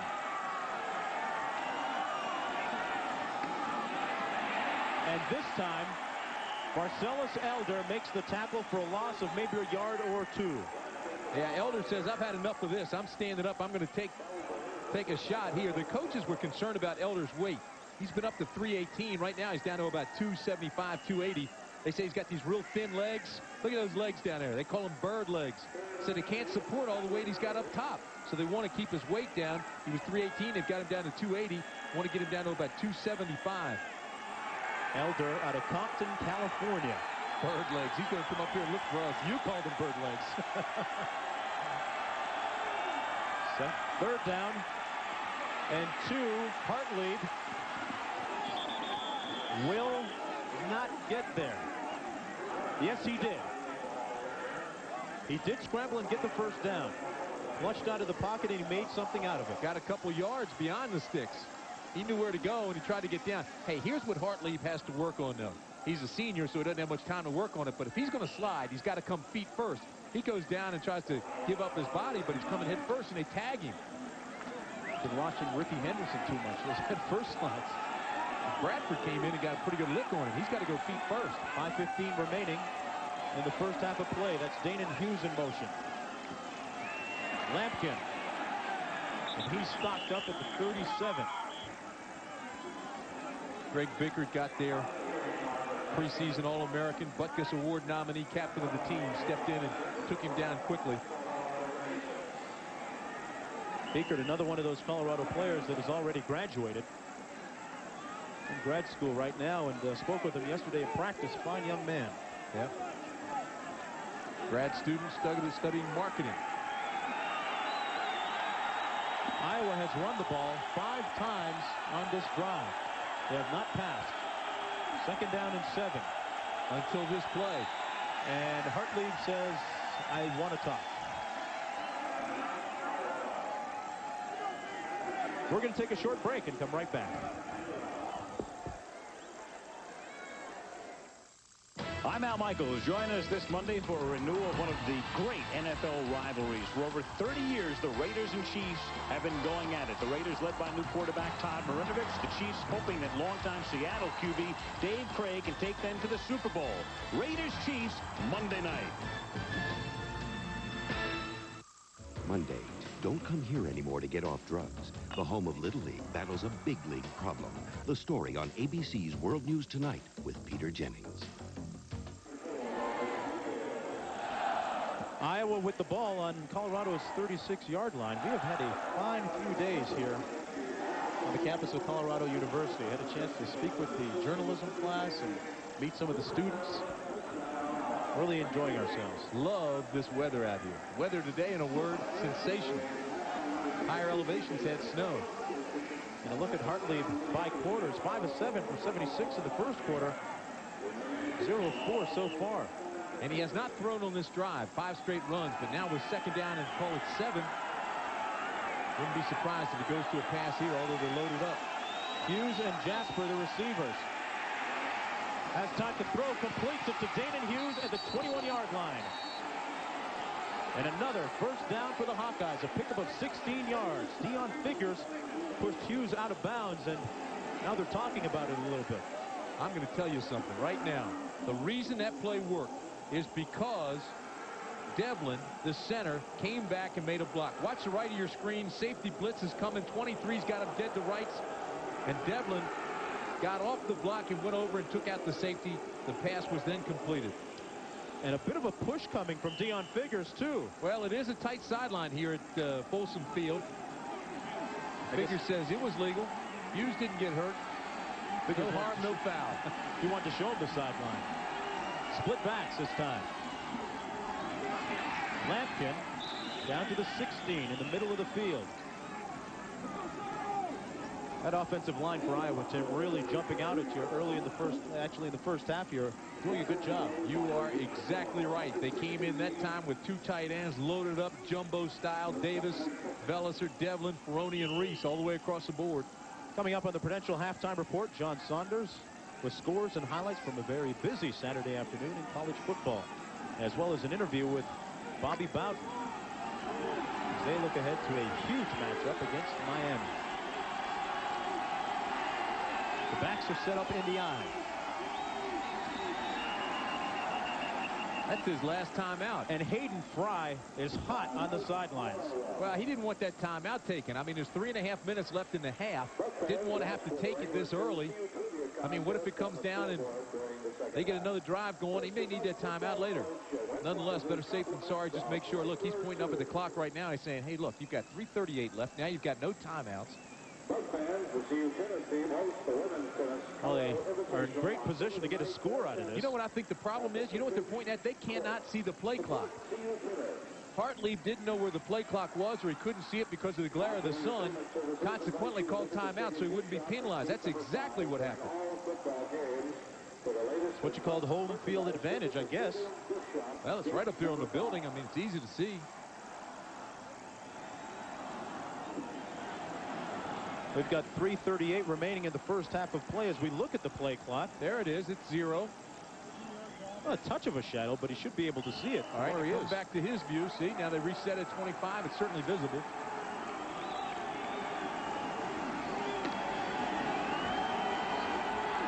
Well, they step up to the line again.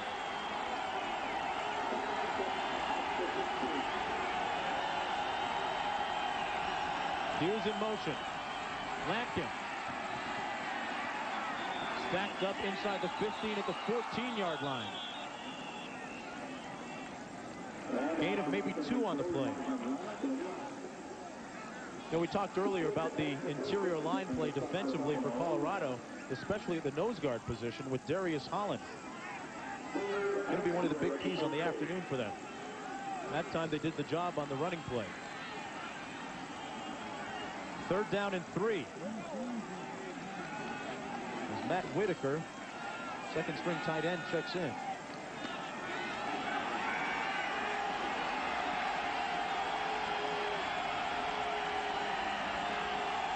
Montgomery and Lampkin out of the eye. Hughes in motion. Hartlieb keeps it on the option and has the first down. Tough running by the quarterback, Jim Hartlieb. You are not kidding about that. He did not have it when he had the initial hit. He spun off that and stumbled forward. No slide Davis this and time. Brown. Watch this. All right, now he's reading the end. As soon as that end goes out to the pitch man, he tucks it away and will cut it up. Now watch his first hit right here. Bang! He doesn't have the first down. That's Davis that hits him, but he spins off that, stumbles forward, and picks it up. Nicely done, Jim Hartlieb. Look at what Colorado did last week against Minnesota. Pretty impressive, huh? 11 of 12.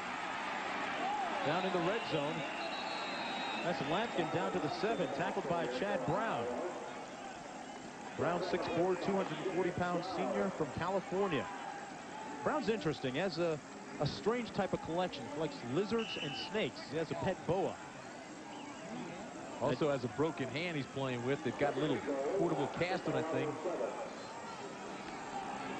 Why is it only linebackers collect crazy things? You got me. He's 9th on the all-time leading tackler list. This is the 11th play of the Iowa drive. Terry and Kiyava in the backfield. Watch Danon Hughes here on the left side of the end zone. Throw it out under pressure. And Hartlieb does the right thing. He gets rid of it before he takes the sack. Danon Hughes and Deion Figures are bumping and grinding all the way. They're talking now. Official comes in between them, but those two guys went to the wide side of the field. And Shannon Clavel, Tim, was the guy that got pressure on Hartlieb. Good pressure, too. Again, his feet aren't set. Nobody's really open. He was bracing for the hit before he actually threw that football. The big guy, Clavel, showing some mobility. He's only a freshman, 6'4", 270. And it sets up a 4th down situation now. Well, if that's Iowa taking that timeout, that's their 4th timeout. They can't do that.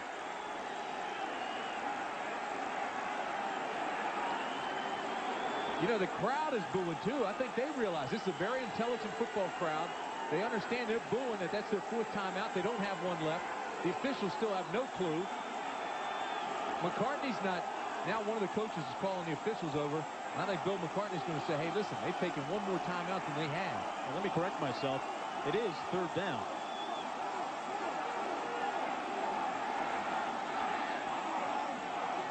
The crowd wants an answer.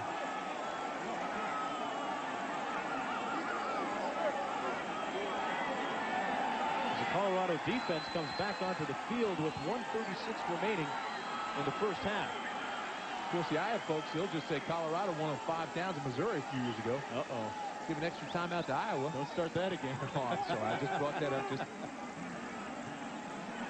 what a great place this is, huh? Tremendous landscape on campus. Not only that, but quality people, top to bottom. And Bill McCartney getting quality people and quality players in his Colorado program. Matter of fact, the CFA is headquartered out here. Chuck Ninus and his wife Patty live here in Boulder. 3rd and 7.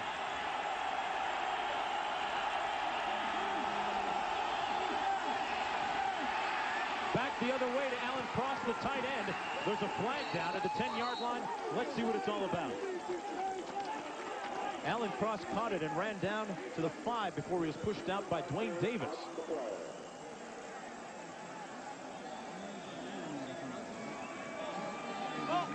It's one of the few times this afternoon we've really heard from this Colorado crowd. And holding come back against Iowa.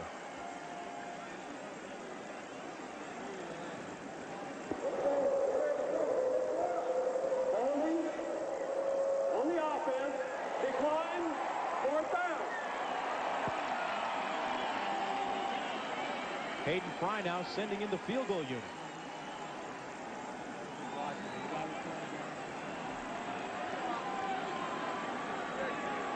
So Andy Kreider will attempt the field goal now to try and close the margin to 1. Be a 24-yarder. Paul Burmeister is the holder. Bad snap, but they get it down. And it's good. Burmeister did a good job that time of getting the snap down.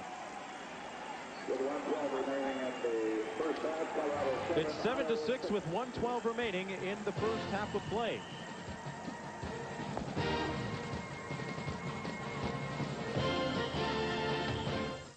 How much insulation do you have in your attic? 3 inches? 6 inches? Well, the Department of Energy recommends R38 for most American homes, which is equivalent to a foot of Owens Corning pink fiberglass. So grab a ruler and measure your attic insulation. Then get rolling. And get a foothold on your energy bills.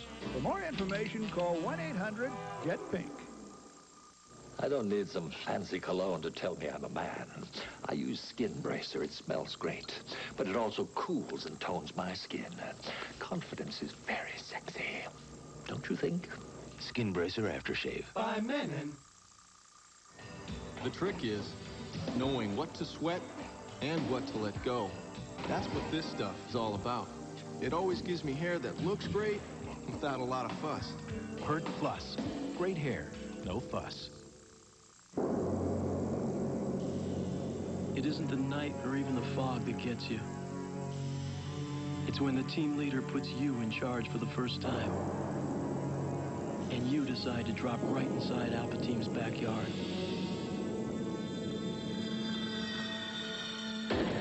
That's when you find out how good you really are.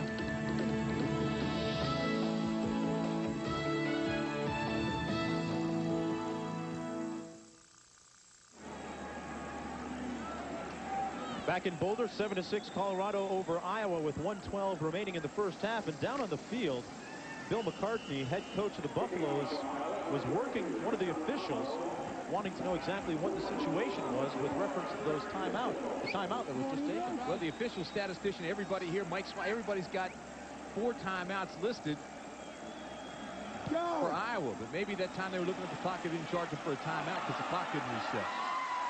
Christian Fourier fields it at the 25 and runs it back to the 35-yard line. Mike Swanson says 4 timeouts taken. You got to believe 4 timeouts were taken. We'll try and get an explanation and check on that and explain it to you later. The Buffaloes, though, with decent field position, with time remaining to get into field goal range. Maybe more. We'd like to now pause 5 seconds to allow our ABC stations to identify themselves.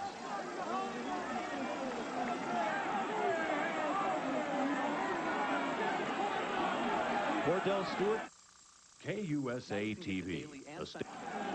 trips left for Colorado. And he scrambles. Stewart up to the 43, maybe the 44. He's about 3 yards short of the first down. Porter made the tackle. And the clock is running.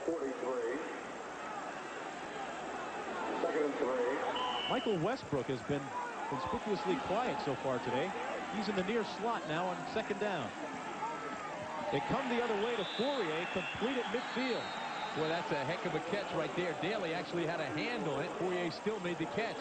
Clock down to 40 seconds. They're up near midfield. They stop the clock while they move the chains. Now, Pat Blotto has very good range as their place kicker. Stewart under pressure, fumbles it again, and Iowa has it. Cordell Stewart with another fumble.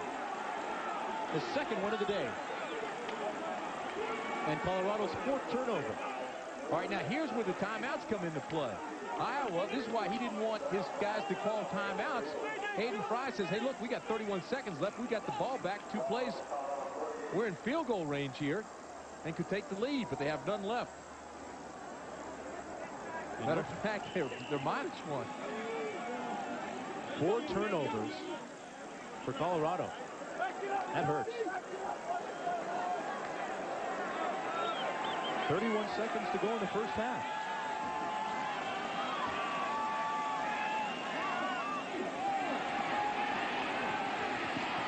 Hartlieb turns it over. And it's loose.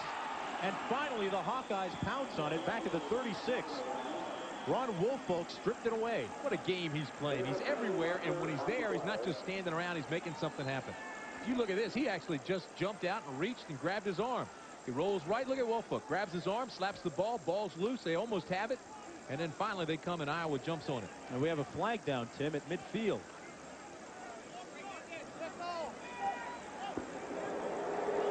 Illegal motion on the offense. Decline. Second down.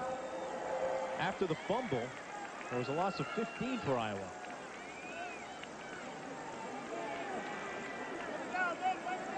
Second down and long. See the clock there continues to move now. 17 seconds. Second and 21. Ball at the Iowa. Woolfolk picking up where he left off last year. Coach has said that he finally started to come into his own near the end of the last season. Don't have to run a play here, and they're not going to. They're going to go into the locker room just trailing by 1.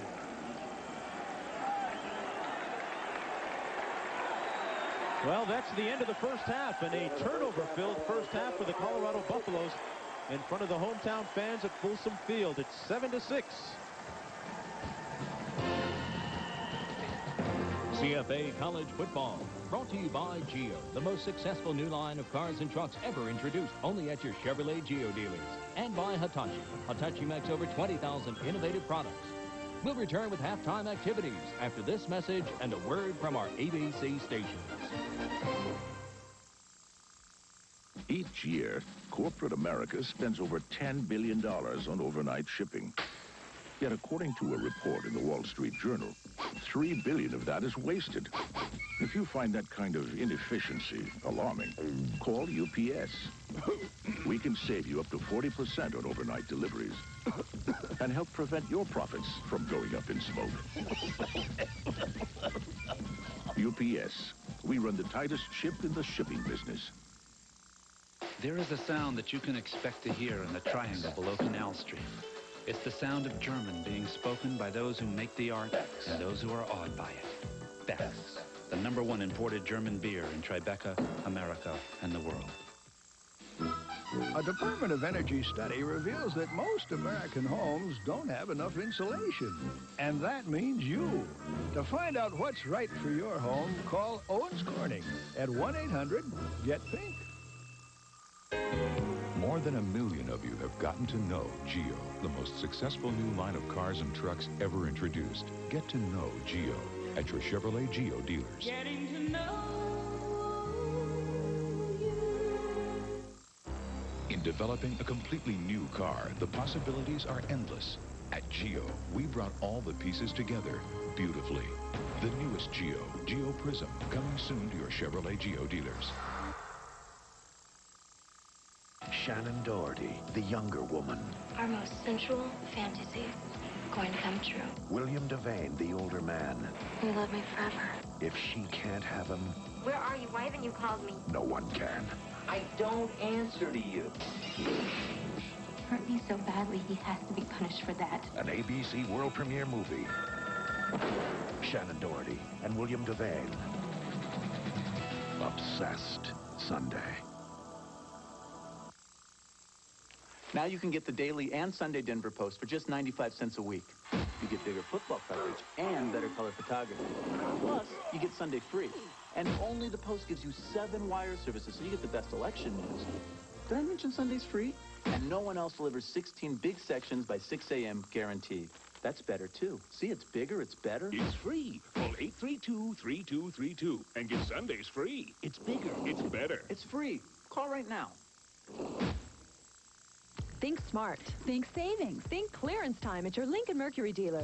Right now, during our 92 model clearance, save over $2,600 on the full-size Grand Marquis. Or think about available dual airbags and anti-lock brakes on Sable and save $1,200. The 92 model clearance with great savings on every Mercury. It's all going on now, only for a limited time. There's never been a better time to buy. So think smart. Think clearance time savings today At Johnny Haas, Emick, Kump, or University Lincoln Mercury. I'm Ward Lucas. You're watching Channel 9. From ABC Sports, the Prudential Halftime Report. Brought to you by Prudential. When it comes to insurance, real estate, and investments, there is one certainty. The financial strength of the Rock. The Prudential. Rock solid. From New York, John Saunders. Welcome back. Low-scoring affair. Colorado leads by 1 over Iowa. Second half straight ahead. But right now, the Prudential Halftime Report. Let's check the scoreboard, and we'll start off with the #1 team in the nation. Surprise score there, 7-2. Gino Toretto was back from the shoulder injury, but it was Arizona doing the touchdown scoring here. Billy Johnson, 9 yards, capping an 80-yard drive. Arizona, meanwhile, on defense, hasn't allowed a first-half touchdown this year thus far. 7-2, they lead. Houston and Michigan. Didn't take long for things to get going in this one. Tyrone Wheatley with the opening kickoff, and no one lays a hand on him. 99 yards into the end zone, 7-0.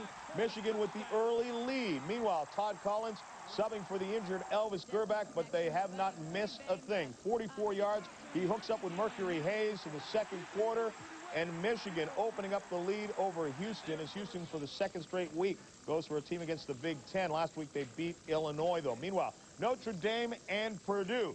The Fighting Irish trying to knock off the Boilermakers. The Boilermakers had a good record on the road against Notre Dame, but not on this one. Reggie Brooks, 63 yards for the touchdown. Big day for Brooks. Notre Dame had a 21-0 lead. He also had touchdown runs of 20 and 80 yards. Notre Dame with 780 yards of total offense of the game. Reggie Brooks with 205 yards of those rushing. Alabama, a leader over Louisiana Tech. 13-0 is the final there. David Palmer returning from the suspension for the back-to-back arrest for drunk driving. 63 yards. He runs this one in for a touchdown on a punt return. Tennessee leading Cincinnati at halftime 14-0. James Stewart with a 1-yard touchdown run. That was after a Cincinnati fumble. Johnny Majors, the coach in his 16th year, back after having heart surgery just a few weeks ago. He's in the press box. Penn State clobbers Maryland 49-13. Richie Anderson, 20 carries, 138 yards and 4 touchdowns. The game you're watching, Colorado leads Iowa 7-6 at halftime. San Diego State and UCLA, the man to watch, Marshall Faulk. But in this day, the guy who's the leading candidate for the Heisman Trophy Award would struggle. Loses the handoff here. It's recovered by UCLA, and Darren Washington, 32 yards. This was their first of 2 scores. 14-0 is the lead at halftime. UCLA rolling over San Diego State. Nebraska up over Arizona State 45-24. Grant threw for a pass, ran for one as well. Mississippi and Georgia in the SEC. 20-3 is the score at halftime as the Bulldogs trying to prove that they're #1. But Eric Zier buying Brian Bohannon, taking it 18 yards after the extra point, 7-0. For Ole Miss, they had a chance for the touchdown, but this one is dropped in the end zone by Jermaine Kahn, and they have to settle for the field goal. 7-3 at that point. 23 is the score now. Stanford and San Jose State as Bill Walsh goes up against his alma mater. Ron Bryant returned an interception, 28 yards for the touchdown. NC State and North Carolina, this in the ACC. These two teams simply do not like each other. And it made some guys a little problems with their character here. Fumbling the ball, Terry Jordan. Maynard fumbles. Jordan fumbles once again. But Jordan did have a terrific day. Tar Heel quarterback, though, Jason Stanisic, 13 yards. He sees the opening, takes it in for the touchdown tie in the game. Dick Sheridan has to be concerned. But Jordan goes to Eddie Goins, 46 yards, sets up the go-ahead touchdown. After Natroni Means tied it on a 1-yard touchdown run, that's Greg Maynard who hangs on to this one. NC State wins for the 5th straight time over the heels. You see, Terry Jordan, 23 of 25, 361 yards. Boston College knocks off Michigan State. BC, 3rd straight shutout. First time since 1942 that they have done that. So the Soaring Eagles, Dwight Shirley and Chuck Dukes, they are the running backs. You see the numbers they put up on this game. Meanwhile, some other games tonight from the top 25, including Florida State, they're the #3 team in the nation, and some teams that are idle, including #2 Washington. You'll see them next week. Navy, they were looking for their first points, but they do not get them. They were shut out 40-0. Right now, a look at some more scores.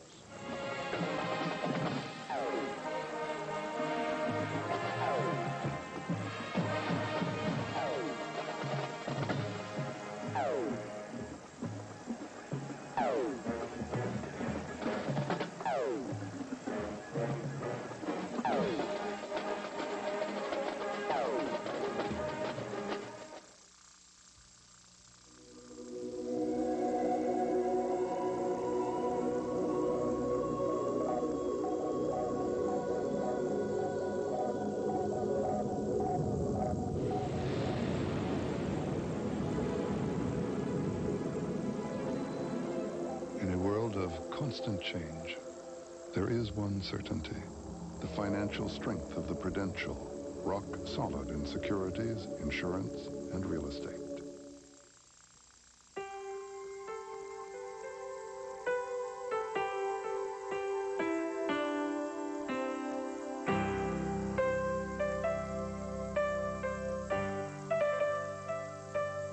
Just a reminder that kids who participate in high school sports tend to go a little farther than those who don't.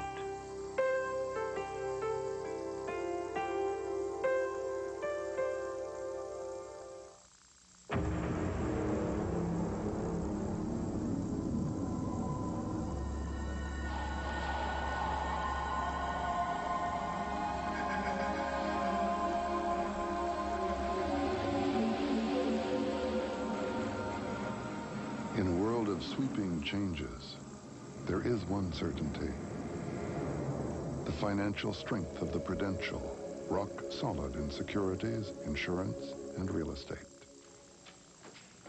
Welcome back, everyone, to New York at the Prudential Halftime Report. I'm John Saunders. Let's check the scoreboard and get right to it. West Virginia, a winner over Virginia Tech, 16-7. John Jones with an 8-yard touchdown run in that one. The Citadel wins over Army.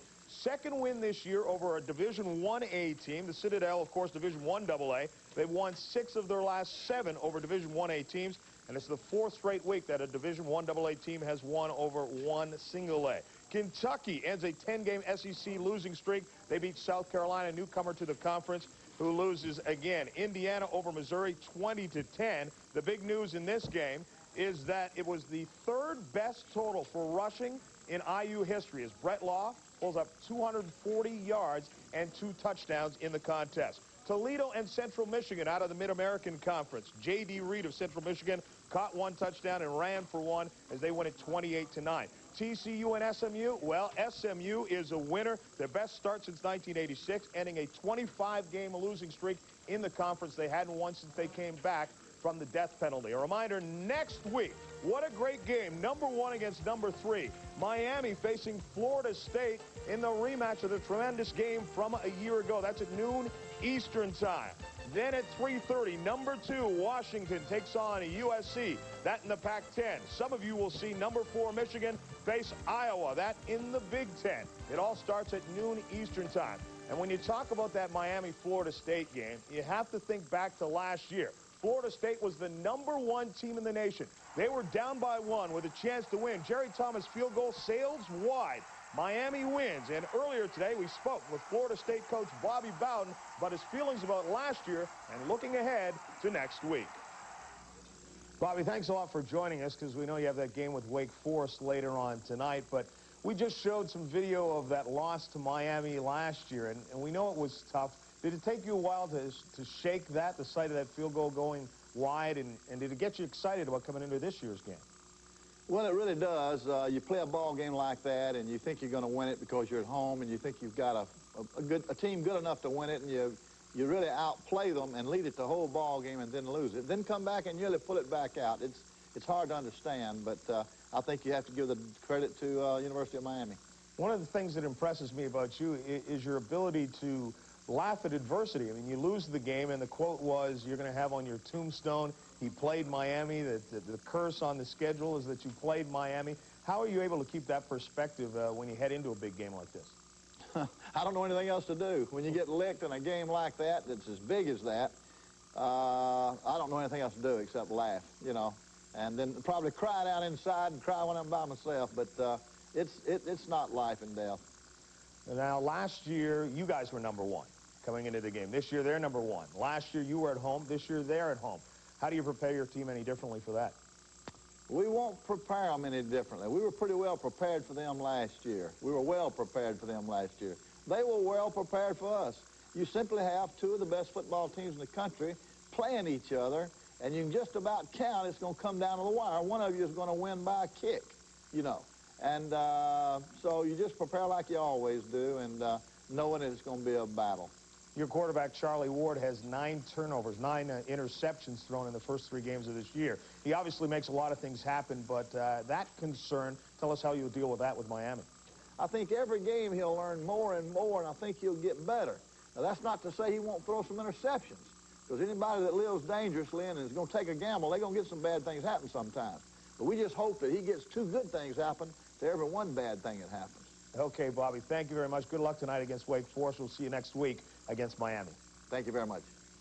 Florida State with just 1 victory in their last 6 games against the Miami Hurricanes. The Prudential Halftime Report. We'll be back with more in a moment.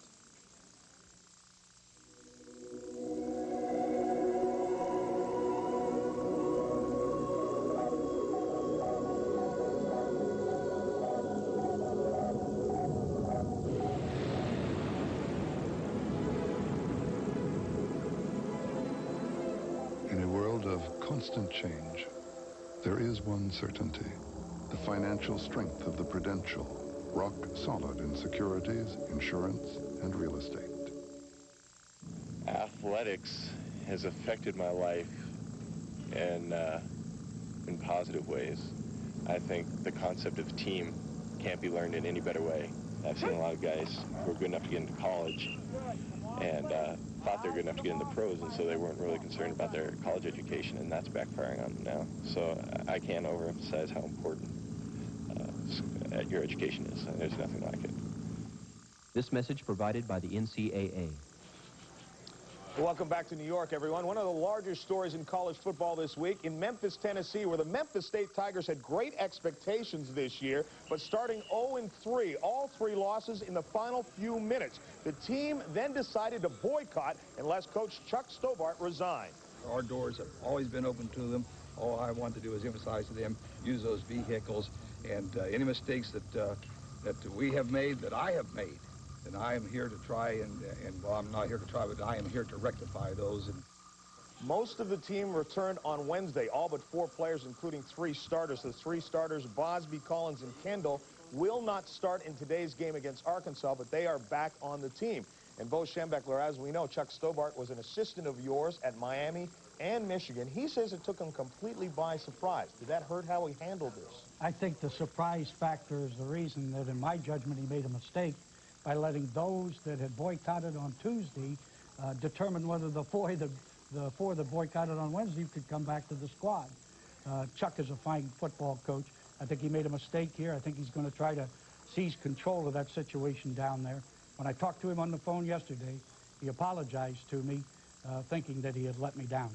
Certainly the preparation for the game against Arkansas had to be hurt as well. That's it for the Prudential Halftime Report. The second half is straight ahead right after this.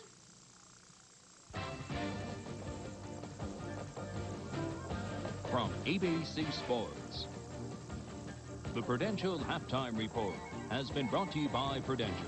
When it comes to insurance, real estate, and investments, there is one certainty: the financial strength of the rock. The Prudential, rock solid.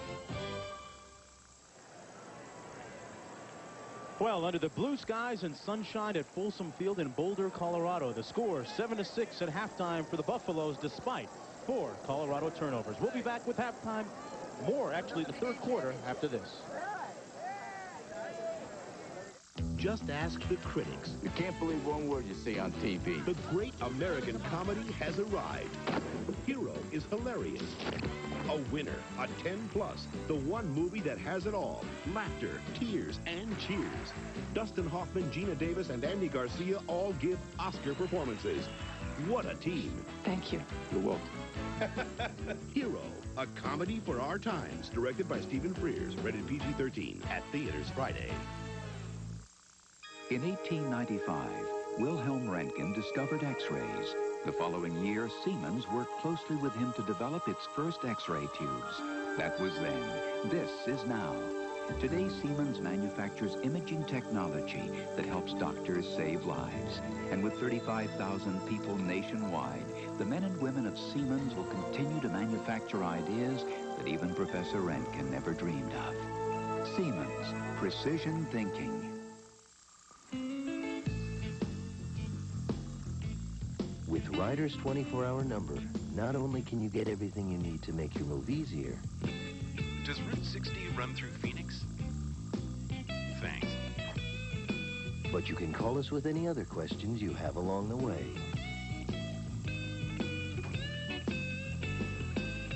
Oh, and if you rent a truck by November 7th, you get a free Domino's pizza delivered right to your new home. Visa salutes American Olympic champions. In 1984, Valerie Briscoe Hooks returned from retirement to win 2 gold medals in the 400 and 200 meters. Briscoe Hooks down in front in lane 7. Briscoe Hooks on her way to her second gold medal. Valerie Briscoe Hooks has won the gold here. As part of their continued support of amateur athletics, Visa today is proud to donate another $1,000 to the U.S. Olympic team to support future Olympic hopefuls in their quest for the gold. Both Visa and American Express Gold cards can get you to La Roche-Guyon, one of the prettiest towns in France. But should something go wrong here, only Visa Gold can get you out. You had to come to France, right? Don't start, Marty. Because La Roche-Guyon's only towing service... No, we're not getting a tow truck. I can get this out. ...doesn't take American Express. Oui? Visa Gold, delivering what really matters. Jamal's France. Honey, that means I eat France. Oh. It's everywhere you want to be. CFA College Football, this ABC Sports exclusive. Brought to you by Pontiac and your nearby Pontiac dealers. We are driving excitement.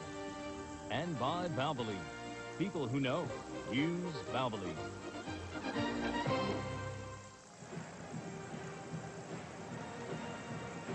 Well, we're getting ready for the start of the third quarter of action. Colorado leads Iowa by a score of 7-6. It was 3-0 when Lamont Warren finally broke into the end zone for the Colorado Buffaloes, Tim. Watch the offensive push up front, too. These offensive line doing an outstanding job. They clear the way all the way across the front. Look at that. They lock onto their blocks. Now they get a lead block inside, and Warren just powers it in there.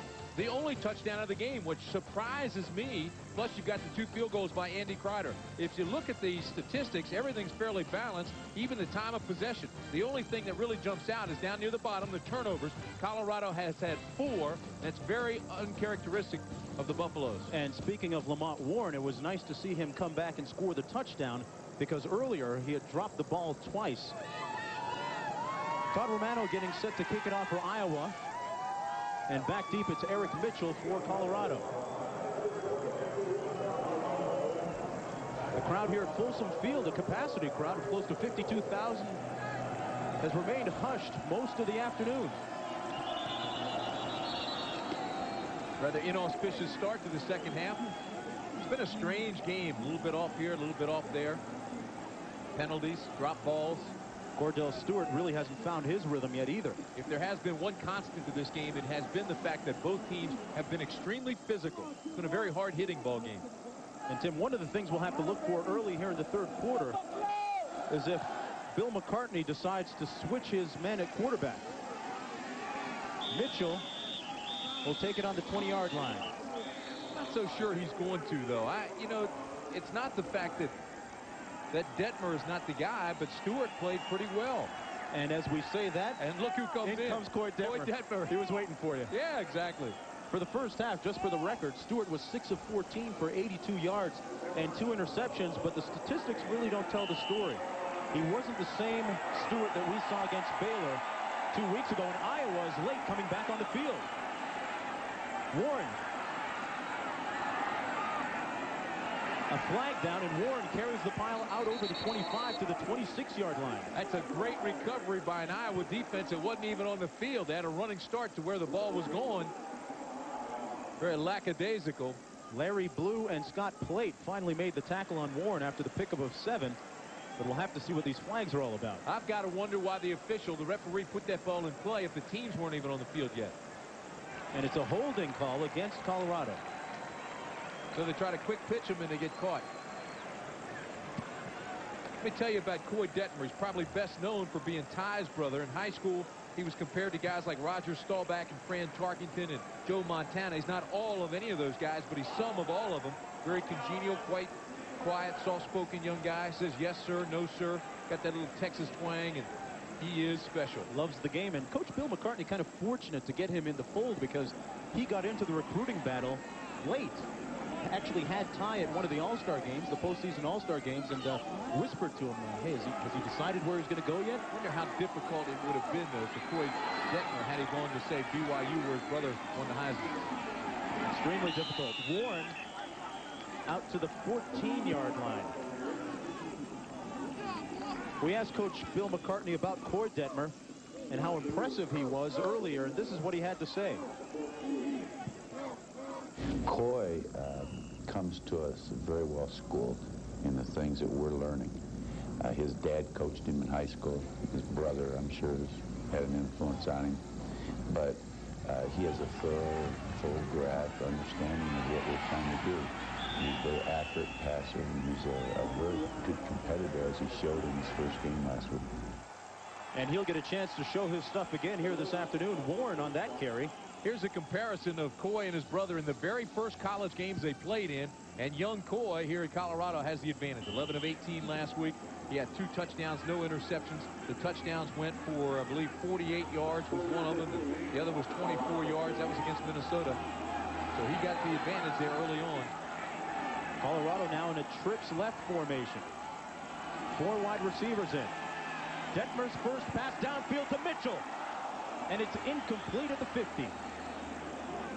Olenczak was stride for stride with Mitchell. You know what? Look at Coy, too. You talk about a competitor. He knows he put that ball right there, and it should have been caught. Instead, it was dropped by Mitchell. Watch this. He can't believe it. I cannot. I put it right there. The exuberance of a freshman. Berger now punting. And this is Jasper at the 40. Jasper dancing through traffic and up to the 45-yard line. Iowa getting good field position after this punt. A 45-yard punt and 5 yards on the return. Christian Fourier, the first-string tight end, making the tackle for Colorado. This game getting fun now. Hey, let's clarify the 4 timeouts taken in the first half.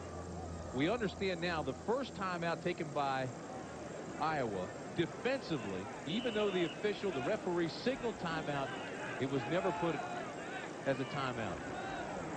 And there you have the answer. Never charged. Montgomery and Lampkin are the backs. And now Montgomery moves up into the slot. First down and 10. Hartlieb rolling out. Puts it on the money, and it's dropped by Danon Hughes. Very uncharacteristic for him. As we get a look at what both teams have done in the third quarter collectively this year, which is a lot of nothing. Iowa actually not scoring, and their opponents not scoring either. You said uncharacteristic of Hughes who dropped that pass. There's no question about it. He came into this game with 22. Last year he had 43, led the conference. Big Ten's top receiver. A very good baseball player to boot. The backside of the eye. This is Scooter Lampkin, and there's a flag down at the 45. I believe this is going to be holding against Iowa. Dion Figures made the tackle for Colorado. It is. They'll take it back 5 yards. Hayden is hotter than July, too. Look at that. He said he really got after his kids this week. They weren't playing up to snuff. It's a young ball club. You really had to take them and show them and work them. And they actually, it was like going back to two-a-days this week. Holding on the offense. Repeat second down. The official says we'll repeat second down. Earlier, Hayden Fry was talking about how long he's been at Iowa. You know, the Iowa Hawkeyes are just one of 3 teams in the Big Ten to finish in the upper division on the top or near it. 11 of the last 12 years. That is consistency. Builds tradition, which breeds success. Second down and 19. 2 tight ends in now. And Hughes goes in motion. Hartlieb goes down at the 26. Chad Brown, one of the killer bees, got to him.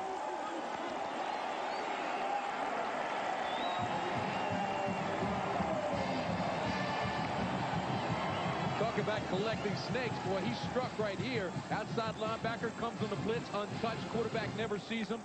There is the 9th all-time leading tackler at CU. Preseason All-American, Butkus candidate, high school fullback and tight end. Uses that great speed to come. Of course, it's easier when you're not blocked, but he comes when he gets the sack there. A loss of 10 after the sack. 3rd down and a cab ride now for Iowa.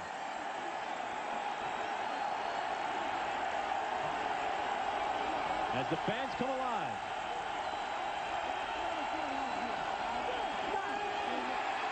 Screen pass dropped by Montgomery. You know why? You know why that ball was thrown low? Because old Woolfork was coming hard. He came on the same blitz, on the opposite side.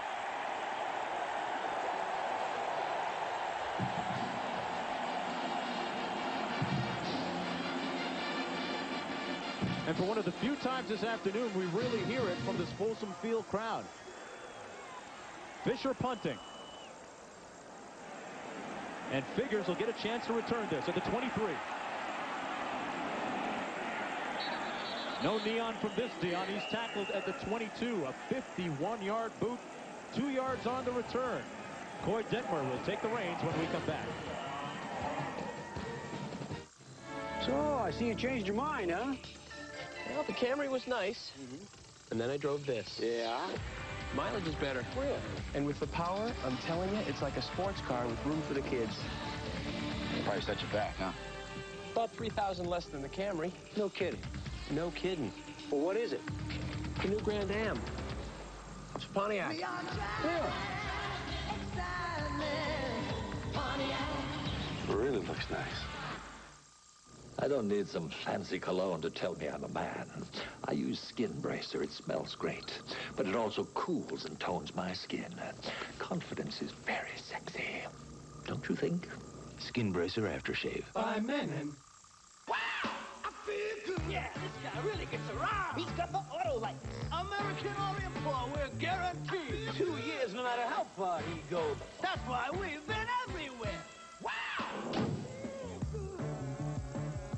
The temperature never drops below Xerex. That's very important to remember at a time like this, when it's very cold and you've got to get going. Ah, you did remember Xerex Antifreeze. The temperature never drops below Xerex. Hitachi. Oh, wait, I should know what they make. I mean, I shop all the time. Hitachi makes escalators and 20,000 other sophisticated products. Hitachi. Last year, the Chiefs won the playoff battle. Now the Raiders return to Kansas City with revenge on their minds. Live on ABC's Monday Night Football. 7-6 at Folsom Field in Boulder, Colorado, and Coy Detmer is the quarterback now for the Buffaloes. Takes it himself on the quarterback draw, and he's tackled at the 31 by Bobby Diaco. Here's my guy. I'm telling you, I like that guy Diaco. He's just a freshman, but he runs all over the field making plays. Detmer picked up about 6 yards as we take another look at this one. Okay, Diaco's the linebacker. Sees him now coming on the draw. Skates, run, inside-out leverage. Go down, hit him low, then twist him. Nicely done. They call him a type A personality. Hayden Fry just simply says he's a wild man. Warren with a big hole. Gone.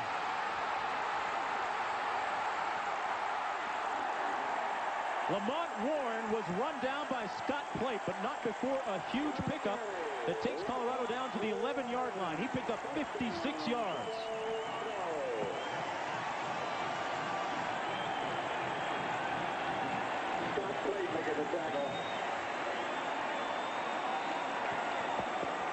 Put the stopwatch on him. Here's a track guy. Runs the 100 meters in 10.6. Look at him. Now here comes Plate, will come out of the left of your screen, number 6. Had the angle on him and takes him down from behind. And Plate showed some good speed, too.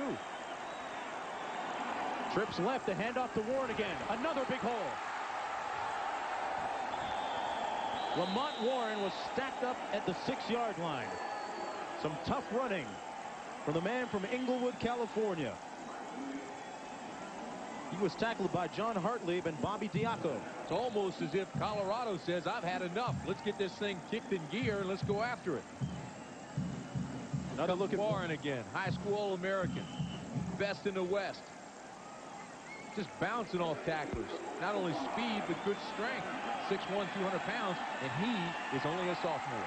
Colorado maybe trying to prove they haven't forgotten how to run the football. Motion now on the left side of the line, and there are flags down in the field. Moore and Ivy jumped. I'm not so sure what got him going. Now, look at this.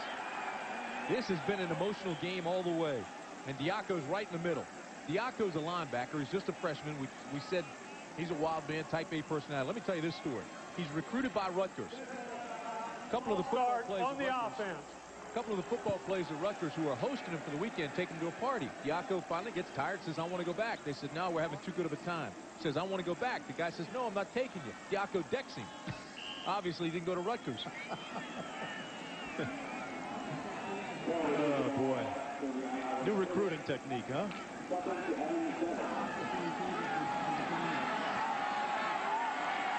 Michael Westbrook, the nation's leading receiver, is in the slot. Left of Detmer. Pump fake into the end zone. Touchdown.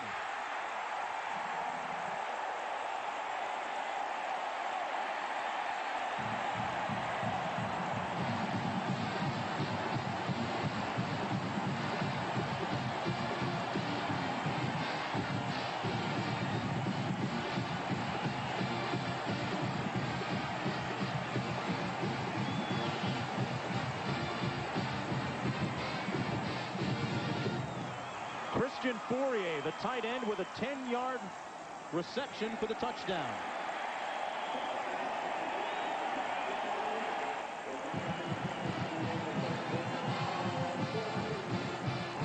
Tell you something about Corey Detmer, folks. This guy is the real deal. Just a freshman. Look at him pump, pull it down, still searching, throws in between two defenders, finds his tight end, touchdown.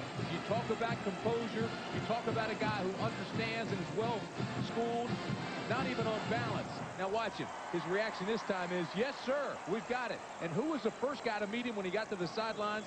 Cordell Stewart, the guy that he replaced. Detmer juiced up, hyped up, and ready to roll. Last week, I want to remind you that they were trailing 17-0 against Minnesota, and he was thrown into action in the third quarter, led them back to the 21-20 win.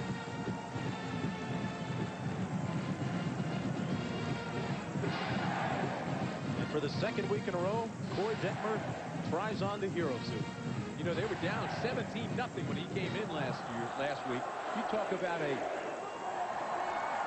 tight fit situation for a young guy. I mean, you're talking about the way he brought him back with 11 of 18 in the second half. No interceptions, 2 touchdowns for a freshman. If I'm a coach, I want to know, are there any more Detmers on the way? And how good are they? Well, you won't need any for the next 3 years. Berger with the kick. And this one will not be returned. About 5 yards through the end of the end zone.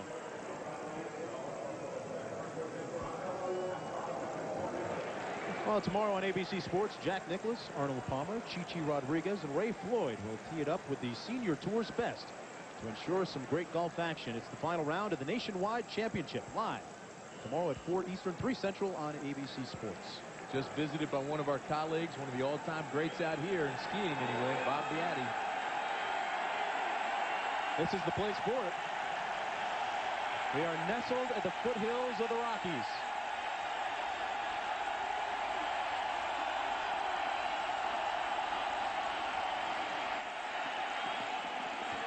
Lampkin with a strong run out to the 29-yard line. Just short of the first down, tackled by cornerback Ronnie Bradford. Surprise, surprise. What about this? Miami may be looking ahead a touch. Big game coming up next week against Florida State. If I'm not mistaken, that was the first touchdown given up by Miami in the first quarter all year.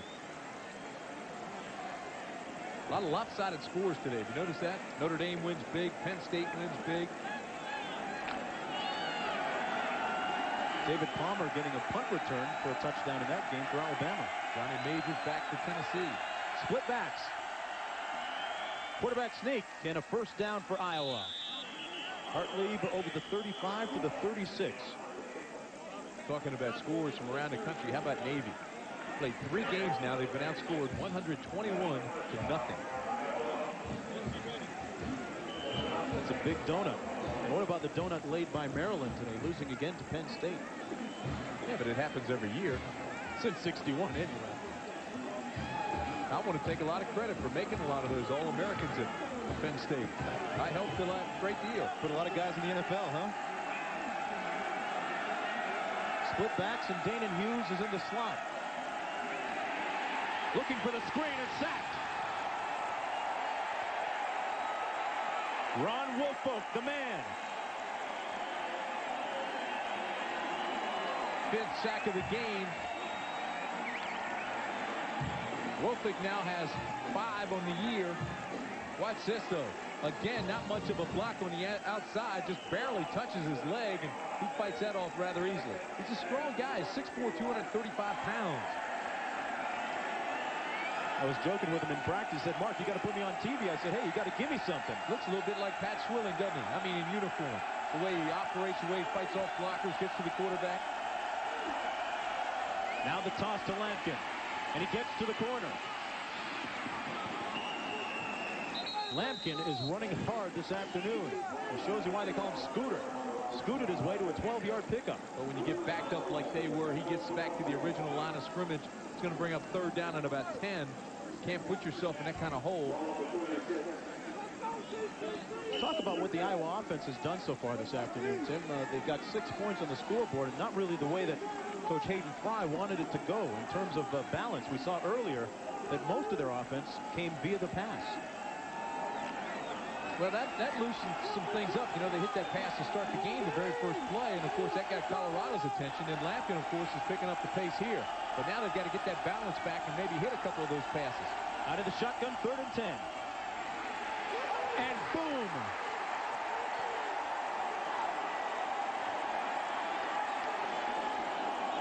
Chad Brown with a sack, a loss of 11, and kick it away. I'm telling you, Chad Brown came with bad intentions. Watch this. Hartlieb took the lick, and he felt every bit of it. He ran right around Matt Whitaker, the tight end. Dion Figures at the 28. Nice cut. Figures putting Colorado in good field position out to the 42-yard line. A 47-yard punt, 14 on the return. Colorado is charged up. I take my son to daycare every day, and his security is my primary concern. Paul Kewen talks about his new Goodyear AquaTread radials. When I first saw the AquaTread, I thought, okay, I see how the water is going to flow away. The advanced Deep Groove Aqua Channel channels water away as you drive. I feel like I've got control in different conditions. AquaTread, only from Goodyear. Paul Kewen knows, and it's why we say the best tires in the world have Goodyear written all over them. I feel very confident. We've got a bit of an edge with the driver we have. We've got the best driver out there. So it's a matter of the mechanics just not overlooking anything. Al and I stay in constant communication during the race. I have to be aware of what he wants or needs, you know, at all times. I think the small details are is what makes the difference between winning and running second. This isn't the Accord or the Camry you were talking about. I know. This is so sporty. I got a V6 engine and standard anti-lock brakes. Is it fun to drive? It's great. The control and the power, you know, for passing and that kind of thing. And it was a couple thousand less than the Accord or the Camry. Really? What is this? It's a Pontiac, the new Grand Am.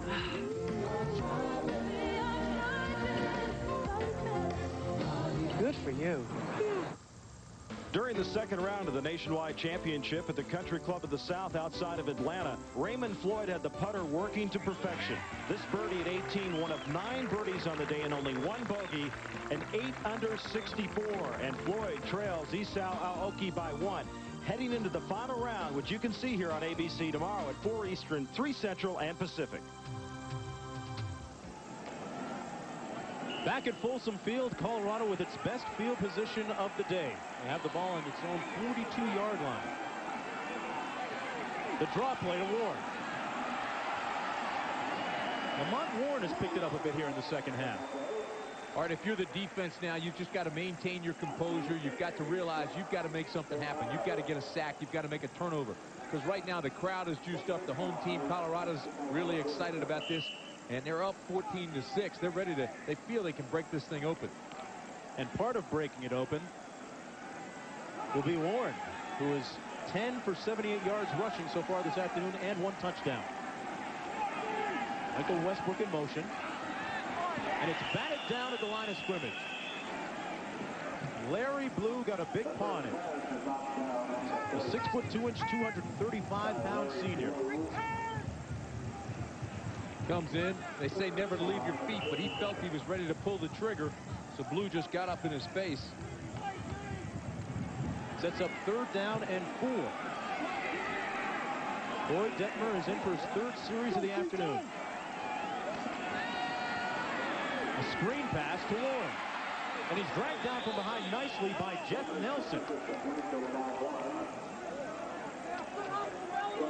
Talk about a young team. Of course, you've got Detmer at quarterback. He's a true freshman. I believe this is the only battery centered at quarterback in the entire country that has 2 freshmen.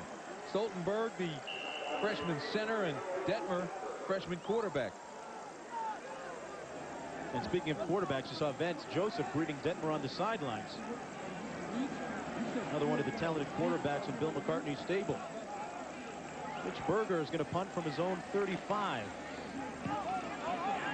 And Harold Jasper will let this one go into the end zone. A 51-yard punt by Berger. It was kind of an important series for the Iowa defense that time to stop the Colorado momentum. It was huge, Mark. It was huge. That's what we were talking about. They had to maintain their composure and make some things happen, and they did. Blue knocked down a pass on the screen. They filled quickly and knocked it down. Actually forced them to punt and giving the offense another chance. You want a frightening statistic. Hartlieb at quarterback. He's rushed now for Iowa 12 times, minus 60 yards. He's running to Vail. He's halfway there. He's going the wrong way. And as we just said, minus 60, that is not a typo. Colorado, meanwhile, 113 yards rushing. The bats out of the eye, and this time they get positive yardage. Ryan Terry out to the 36 and a 1st down for Iowa. Pickup of 15 yards. Chris Hudson and Deion Figures made the tackle that time for Colorado. See how the Hawkeyes adjust here to the pressure they've been getting from the outside. They may want to fold somebody back, maybe put it back in there to pick up the outside rush, or just go to 3-step drop things when they throw. That way it's very difficult to get to the quarterback. You know, Tim, since that first play of the game, the long bomb completion, we haven't seen a big play from this Iowa offense. 4:38 remaining in the 3rd quarter. Blitz coming again. They run the ball and they run past it. That was Terry out to the 43-yard line. Pickup of close to 7 yards. Chad Brown came on the blitz, took an inside rush. They just ran right back to the hole he was supposed to be in. 2nd and 3. Sets up 2nd down and 2.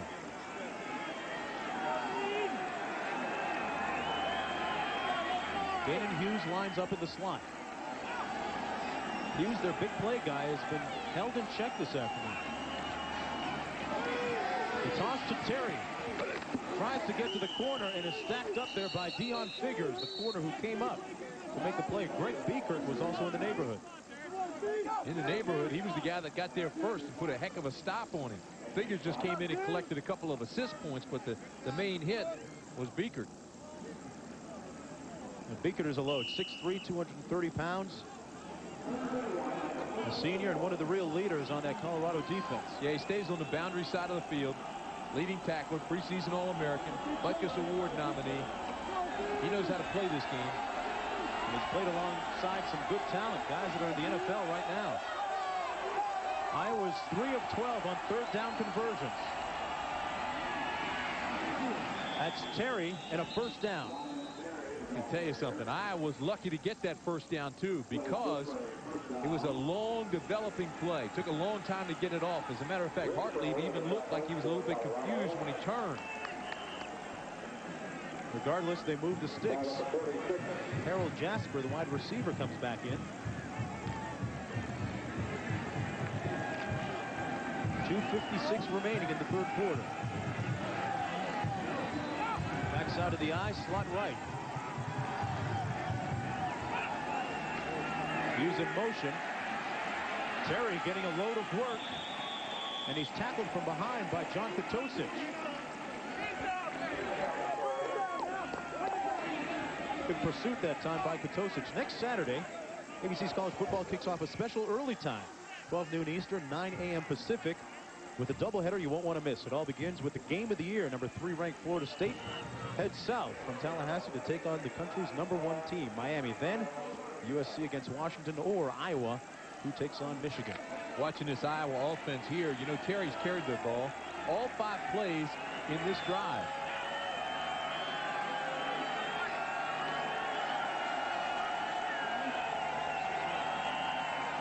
The handoff to Kuyawa. And Kuyawa is tackled after a pickup of maybe 1 or 2 yards. Ron Woolfork in on yet another tackle, along with Greg Beaker. Kuyawa, originally a walk-on. He's a cousin of John Peaker. Played at Iowa way back in 1982. Played on that Rose Bowl team. Iowa with tremendous football tradition. The man responsible for it, or most of it, Hayden Fry. Well, they converted last time on third down. Let's see what they do here. He keeps it himself. Hartlieb is knocked down at the 37. I think, Tim, that was a called play, but there's a flag down the back of the 44. Well, it was definitely a called play. His cutback was on his own, though. A little improvisation that time by Jim Hartlieb. You know, I think this is going to go against Colorado, too. They may tag something else on here. Flag was thrown back at the 44-yard line of Iowa. See if it wasn't a high forearm thrown at the head or something like that here. I mean, there was one thrown. I don't know if it got picked up. Caught. Personal foul. That's exactly what it is. Forearm thrown at the head. Can't do that. Not the type of discipline that Bill McCartney preaches in his program either. Dead ball, personal foul, against the defense, first down. Trying to figure out who this is on as we take another look at it. You know, he almost broke this thing. Watch, here he's got the first down, he knows it. But all of a sudden, the tacklers bounce off of him. And if he had kept his feet there, there was nobody else between Hartlieb and the goal line. Yeah, Chris Hudson really didn't wrap him up that time like he should have.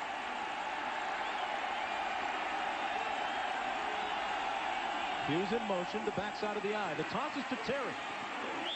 And this time, Terry is stacked up right at the line of scrimmage. He may have lost a yard. Guess who the tackler was? Ron Woolfork again. What a game he's playing. Just skates down the line, keeps his leverage angles, plays it inside out. Fundamentally sound. Good-looking football player. This Colorado defense has given up just 6 points this afternoon. As we look at a 2nd and 9 situation for Iowa, they are last in the Big 8 defensively in total defense and scoring defense. You know, if there was a concern for this Colorado defense, it was the nose tackle. Not that Holland can't play, but they lost Joel Steed last year. Jeff Bruner comes in. He's out with injury. And Lampkin busts one up the middle down to the 10. Right where the nose tackle is. Ronnie Bradford made the tackle in the secondary, or else it was 6 points for the Hawkeyes. Marvin Lampkin, a load at 202 pounds, but he can scoop. Talked about the freshman center snapping to a freshman quarterback. Now at nose tackle, Shannon Clavel is in there. He too is a freshman. He's playing nose tackle. Another very, very important position on this defense. There he is, 92. This should be the last play of the third quarter. The handoff is to Lampkin. Nice move inside. And he carries a couple of tacklers 2 more yards down to the 3. You know what I can't understand? The play clock was at 0. Plenty things on the clock and on the field today. We'll return with more action between Iowa and Colorado after this message and a word from our ABC station. I ran into David Perry over the weekend. I haven't thought about him since he retired. He sure ain't living like he used to. Something we have to look forward to. Actually, when I started with the company, I talked to my broker at Payne Weber. He felt that our retirement plan wouldn't be enough, so we decided I should be putting some money aside. How do you even know about our plan? He asked.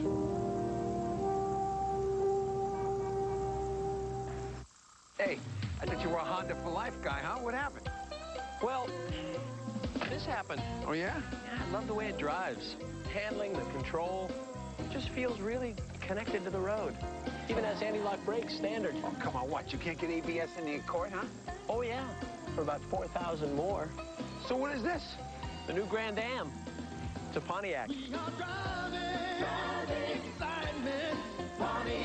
I'd love to drive it. I'll bet. I always surrender to beauty. She fell for the wrong guy. My father will never forgive me. Now Dad wants him dead. He's a criminal! Covington Cross, Saturday. Burger King and Coca-Cola have your ticket to Monday Night Football. Go to Burger King today for your chance to win trips to Monday Night Football games. Weekend getaways for 2 in exciting football cities. Each week is a new city. Each week is a new contest. You may even win a grand prize trip to the Super Bowl. So hurry to participating Burger King restaurants and register today. Listen to 103.5 The Fox for the weekly drawing. Register this week to see our Denver Broncos battle the Redskins in Washington. 1988. 30 million jobs in the next 8 years. 1990. America's jobless rate hits a 3-year high. I'm not prepared to say we're in recession. March 1992. Jobless rate hits 6-year high. The economy is strengthening. George Bush vetoes unemployment compensation. The economy continues to grow. July 1992. Unemployment is the highest in 8 years. If George Bush doesn't understand the problem, how can he solve it? We can't afford 4 more years. 9 Sports, this year's Emmy winner in sports reporting.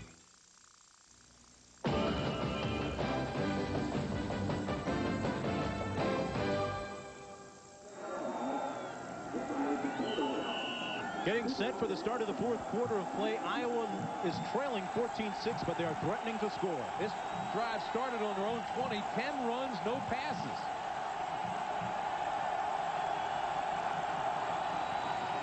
Hartlieb keeps it, and the quarterback gets into the end zone.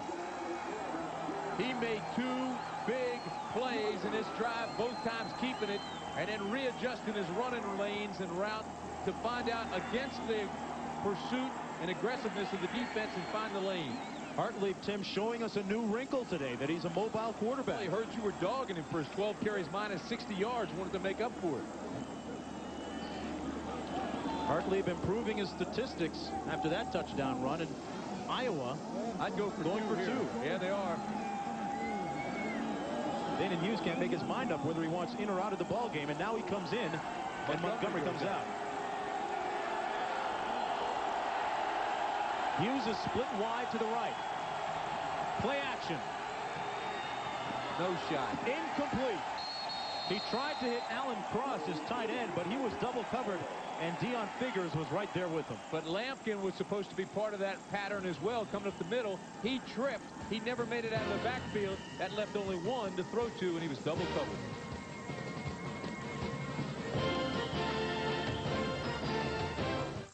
Just because you got 2.3 kids.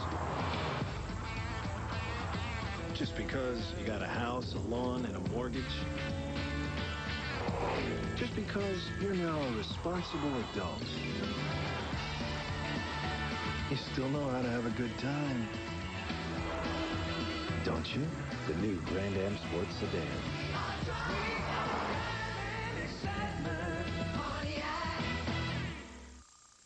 State Farm sells life insurance. In fact, we've been there protecting hopes and dreams for families for over 60 years. And we're there for your family today with the life insurance value you're looking for. You see, the cost of State Farm life insurance is among the lowest in the industry. So, you get an outstanding value from a company with a long history of financial stability.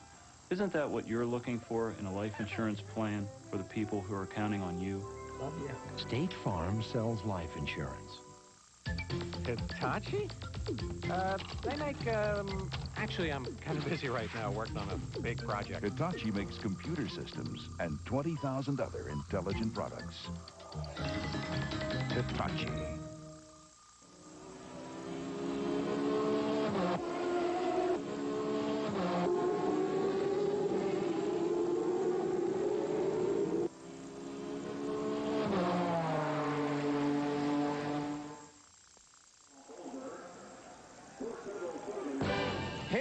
Is best known for his work on the golf course. Sunday at the U.S. Open, Irwin sank this birdie putt to help force a Monday playoff back in 1990. He went on to win his third U.S. Open champion. Remember that scene? Well, in 1966, as we turned the clock back a little bit, Irwin was an All-Big 8 defensive back at Colorado, right here. And his 9 interceptions rank 8th in school history. With the putter and with the helmet, Hale Irwin.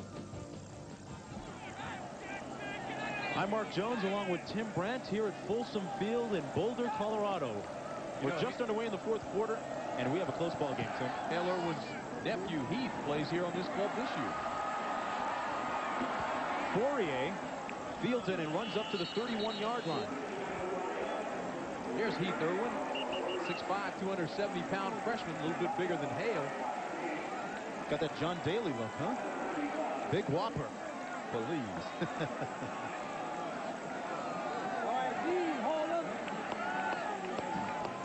Well, Jim Hartlieb showing us some of his athletic talents on that last touchdown run.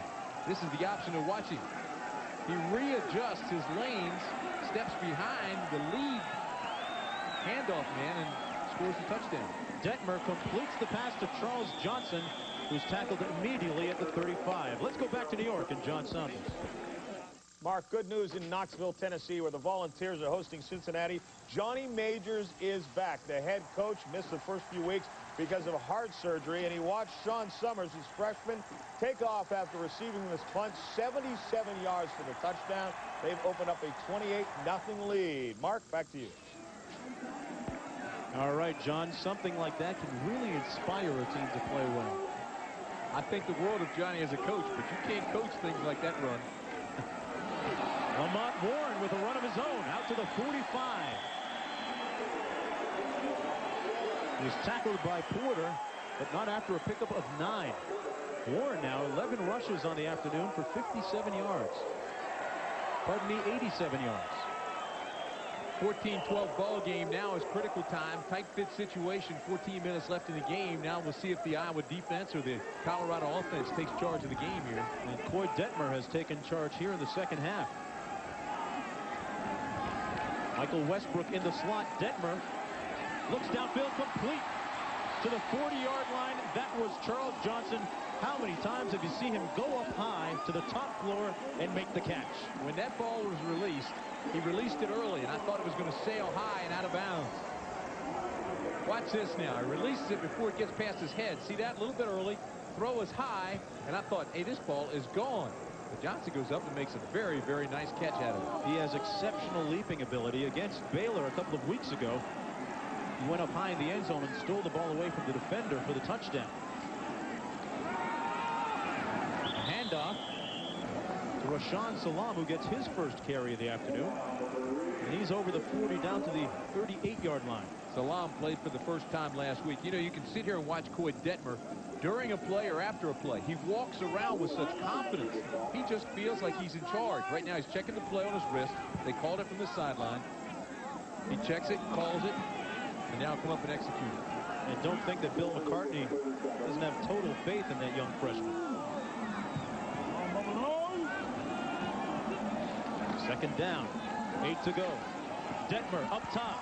A dead duck that's picked off at the 18. Marquise Porter with the interception for Iowa. Now, we just bragged on him, and that was a terrible-looking pass. I don't know what he was looking at. Tim, maybe some miscommunication along the routes? Well, that certainly is possible with a young quarterback, but, I mean, it's not even well thrown. Now, watch Detmer. There's backside pressure. He feels that. He releases it early. He takes a pretty good lick by Diaco. Diaco's just a freshman, too. Type A. Wild man. Living where those buses don't run. Bobby Diaco. But having a fine afternoon today. Man in motion, backside of the eye. The give is to Lampkin, who's out to the 25-yard line. We have 12:45 remaining in the ball game, and Iowa trails by 2. Leonard Renfro made the tackle on Lampkin. Well, it was cardiac time last week for Colorado when Minnesota missed a last-minute field goal, which gave Colorado the 1-point victory. Colorado 3-0, wins over Colorado State, Baylor, and Minnesota. Iowa Hawkeyes just 1-2, lost to NC State, Miami, both ranked. Second down and 4. Figures matched up on Danon Hughes. And that's who Hartlieb looks for. Incomplete to Danon Hughes. Those two were battling right from the beginning on that play. They have all day. They've been bumping and grinding, pushing and shoving, talking to each other. Two fine athletes. They know it, respect each other. They still aren't going to cut each other slack. Watch how close they are right here. Now, they're throwing to an area, but these guys are side by side in each other's hip pockets. Tell you what, he still almost had that ball. Hughes laid out, had it on his fingertips. Here's a guy that's already signed his contract with the Milwaukee Brewers, played in the minor leagues this past spring. Or this summer, anyway. Third down and 5 on the option. And Hartlieb is brought down to the 24 that time by Shannon Clavel. Now, if I'm playing defense for Colorado, they run that option at me. I've got a pretty good indication of what's going to happen now because they've run it 4 times today, and Hartlieb has yet to pitch it. That's the first time that they've actually stopped it, too. See, he's got to read this guy. The guy actually committed to him, so get it out there and pitch it and let the running back get around the corner. Here's Fisher's punt. It's a nice high one back to the 30 where Figures fields it. Figures cuts it up, is over the 35 out to the 37-yard line. A 45-yard punt by Fisher and a 6-yard return. This is a gorgeous place, University of Colorado. As we go to break, let's take a look.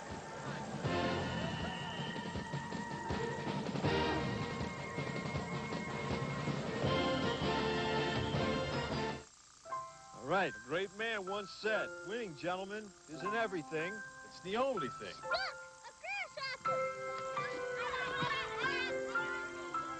I formation, 34 sweep on 2. Got it? Just give the ball to Matt. Tell him to run for his day. Got it? It starts every September with teams like the Turkey Creek Hawks, the Bronx Eagles, and the Newport Richie Giants. On fields where dads aren't only coaches, and oak trees mark the end zones. And a good day isn't determined by if you win or lose, but where you go after the game. So McDonald's would like to salute the players, the coaches, the families, everyone who helped make this season a perfect season. Can we go to McDonald's now, Coach? After the game, Lenny. This is only halftime. Go sit down.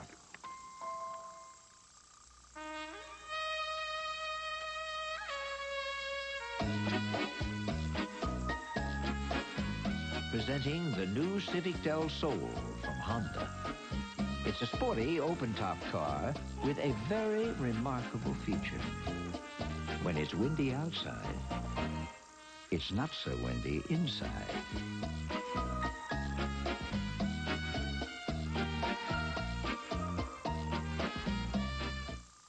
Number 2 Washington tackles Pac-10 rival USC, or in the Big Ten, Iowa meets 4th-ranked Michigan.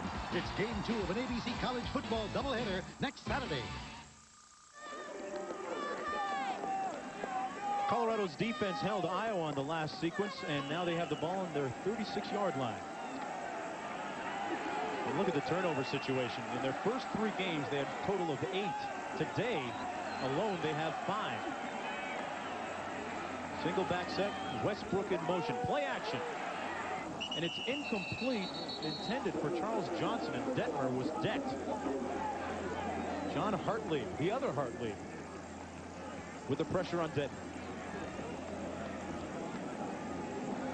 John Hartlieb has a 3.5 grade point average. He's got his brother beaten there. His brother's like only a 3.1. Only. Both very intelligent guys. He was a wide receiver in high school. He's not real big for a tight end. I mean, for a defensive end. Johnson now split wide. Here's Westbrook in motion, the H-back. Detmer complete over the middle to Mitchell. And Eric Mitchell has a first down out of the 46-yard line. A pickup of 18 yards for the Buffaloes. Patience by the freshman. He threw an interception his last time out. He looks at Westbrook. He's covered. Waits. And then, once he clears, he goes to Mitchell inside. The clock is running with 11:15 to play in the ball game. Colorado has really opened its offense. They had to, I guess, in recent years. If it had any intentions of winning a national title, and they did in 1990. It's the wave of the 90s. The pass, and this is the run. Lamont Warren. Now, the ball was down. The ground can't cause a fumble. He was down before the ball popped loose. Warren got over the 40, down to the 38. Warren now, after that pickup of 8, has 12 carries for 95 yards. They pass, and they come back with a run. Here, Warren cuts it up. Now, watch. He will definitely be down before this ball is loose. Boom. Right there. The ground knocks it out. See that? I'm telling you, this has been a physical football game. Look at this. Everybody's hurt. Even that official's got his leg taped up. Everybody's hurt today. Get him in the training room. Send him back out there. This is James Hill, who may have been lucky to get back to the line of scrimmage. Started my day in that training room. Yeah, bat back and all. Everybody making visits in there today. And then deep thigh bruise or a hamstring pull or something. It's tough running down those sidelines, huh? Oh, Monday, it's the Raiders against the Chiefs. Monday Night Football beginning at 9 Eastern Time right here on ABC. Just under 10 minutes to play. Bill McCartney, his team looking to go 4-0 on the season. Lamont Warren. And, Tim, you know what? I think the difference here in the second half, besides Detmer, has been the running game of Colorado. They've cranked it up. And that translates into the power push of the offensive line. West, Ivy, Moore, Stoltenberg, Hanson, those guys have really been firing off. Here's Diaco again making a tackle. He's been all over the field. Just a freshman. Look at him. First is going to take on the guard. Gets held. Fights off that. Then gets over and makes the tackle on Warren. It's a good-looking player. High school All-American at linebacker. And taking advantage of the injury situation, getting some playing time this afternoon. Detmer, a little happy feet in the pocket. And he goes down to the 32. Never really seemed to set up. John Hartlieb brought him down.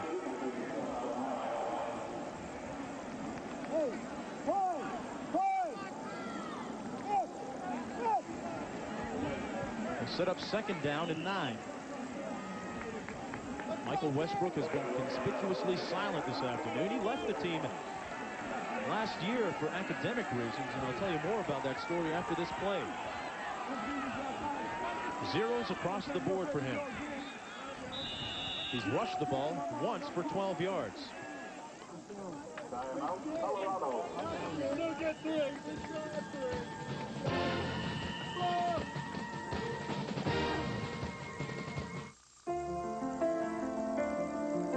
18 years ago, Honda introduced a new class of car to America. The Accord.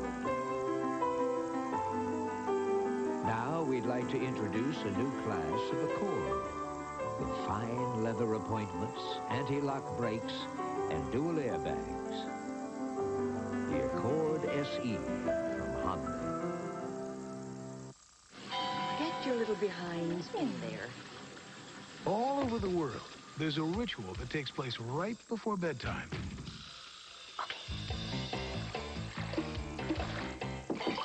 And don't forget to wash behind your ears. And for over 35 years, one faucet has helped more kids get away with it. And you two better be clean. Or not. Delta, the way water is brought to life. This is the end of Head & Shoulders as you now know it. It's better. Now it gets to 10 times more of the places dandruff starts to help prevent flakes. New Head & Shoulders. This could be the end of flakes.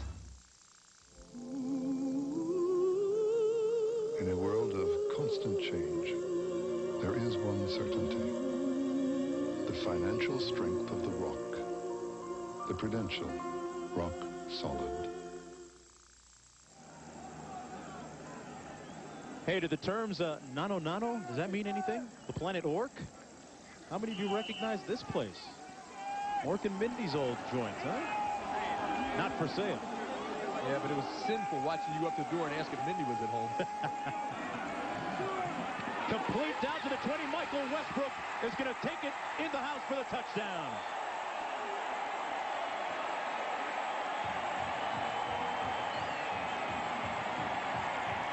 Almost like he was watching, seeing those zeros across the board. He heard us. A 31-yard touchdown reception for Westbrook.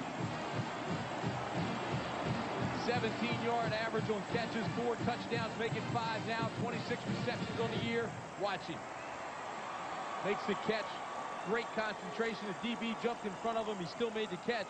Porter had already gone for the interception. Boy, it's 6'4", 210. He has good wheels. Water with the extra point, and it's 21-12 for Colorado. Tell us your story. Well, you know, we started saying how he left the team for academic reasons last year.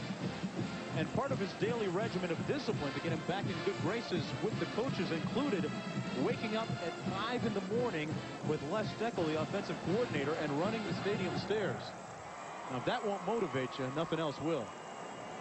Les Steckel actually turned that kid's life around. Did a great job with him.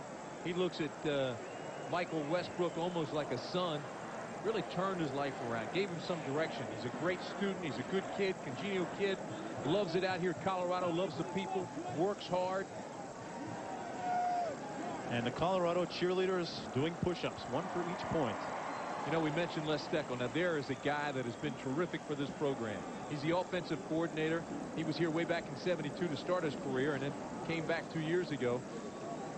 He's worked diligently on this new offense with Bill McCartney. Actually, McCartney put it in 10 days before a bowl game. That takes a lot of bravado, for lack of a better term. Well, you know, I think it started a couple of years ago in the Orange Bowl against Notre Dame. They were going after a national championship, and Notre Dame got them. And it was all said then, Colorado cannot win a national championship unless they learn how to pass. And they've done that. They've changed their offense. Well, Tim, we had an injured player down on the field. It's Carlos James, who's now up and looks all right. Back to what you were saying, you know, Coach Bill McCartney changes offenses like we change our socks. When he first came here, it was the wishbone. Then he switched to the eye bone, and now this balanced passing attack. And he does a good job on the sidelines, too. I mean, these are two of the best coaches you'll see in the football right here, McCartney and Hayden Fry. That was a well-spent timeout they just took. Took the timeout, called everybody over, set the play, set the offense, and executed it perfectly and scored a touchdown. And called the right play. And Bill McCartney was adamant yesterday telling us, hey, he's going to stay with it. This is not just a passing fancy. The pass has come to the Big 8, especially to Colorado, in a big way. It's fancy passing. It sure is, partner. Mitch Berger will kick it off from the 35. Danon Hughes is back deep along with Harold Jasper for Iowa. Still plenty of time remaining. It's 21-12 with 8:47 to go. And Berger with another big boot through the end zone.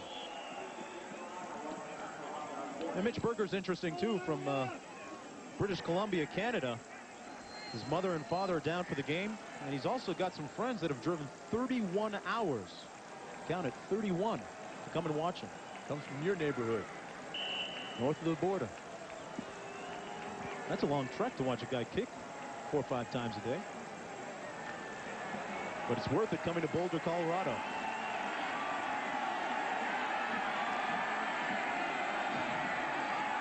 Montgomery now moves up into the slot out of the backfield. 1st and 10, Hartlieb. Ron Woolfork once again. The 7th sack for this Colorado defense. He's got 3 of them. He just keeps going and going and going. I tell you, Tim, he's taken up residence, built a house actually in that backfield for Iowa today. 6'4", 235-pound junior. Those 7 sacks have added up to 69 yards worth of losses for Iowa.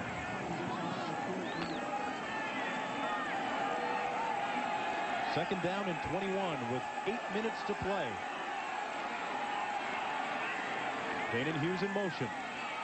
Lampkin. And Lampkin is tripped up at the 12-yard line by Greg Beekert, the inside linebacker. And a late flag throw now.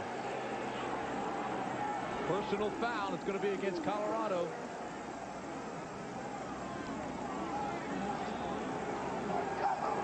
That's exactly what it is. Popped off to the official, got right in his face, said something to him, and immediately the flag came out of the pocket. And of course, it was last year that they began this movement to cut down on the taunting and showboating. Yeah, but especially to an official. Dead ball foul, personal foul on the defense, first down. Hey, you don't have to be a Phi Beta Kappa to know you don't yell at those guys in striped shirts. No, you're barking up the wrong tree if you try that stuff.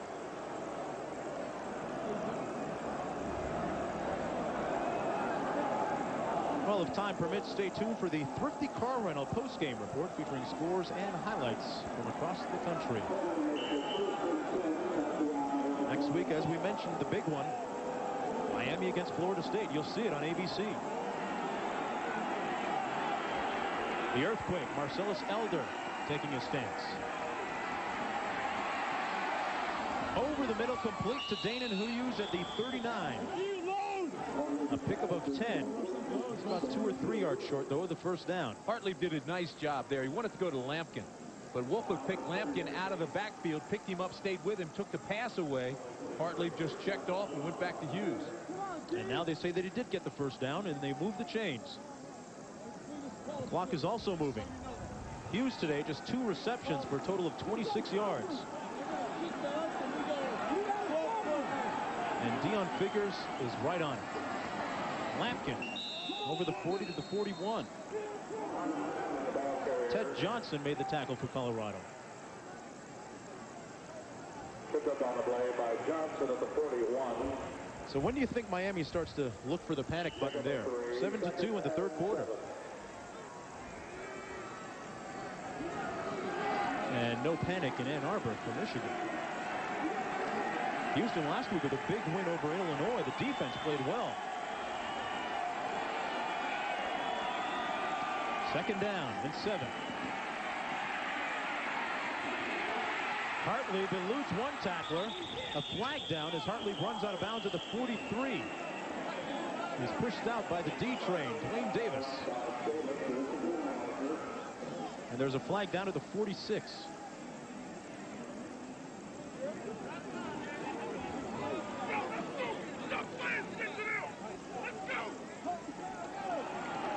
And it's against Colorado. Boy, Iowa's getting the benefit of a few penalties on this drive. Boy, Eric Zier is really something special down in Athens, Georgia. He is. I tell you, there's a sophomore. On the defense. Penalty is administered from the end of the run. First down. NC State gets Carolina, but that Eric Zier is as good as you'll find in the country. What about Kansas losing against California back on Thursday evening? You know, Glenn Mason has done an outstanding job, and I really think that Kansas will beat either Colorado, Nebraska, or Oklahoma, one of the other so-called Big Three in this conference. The Big Eight has really become a lot more competitive.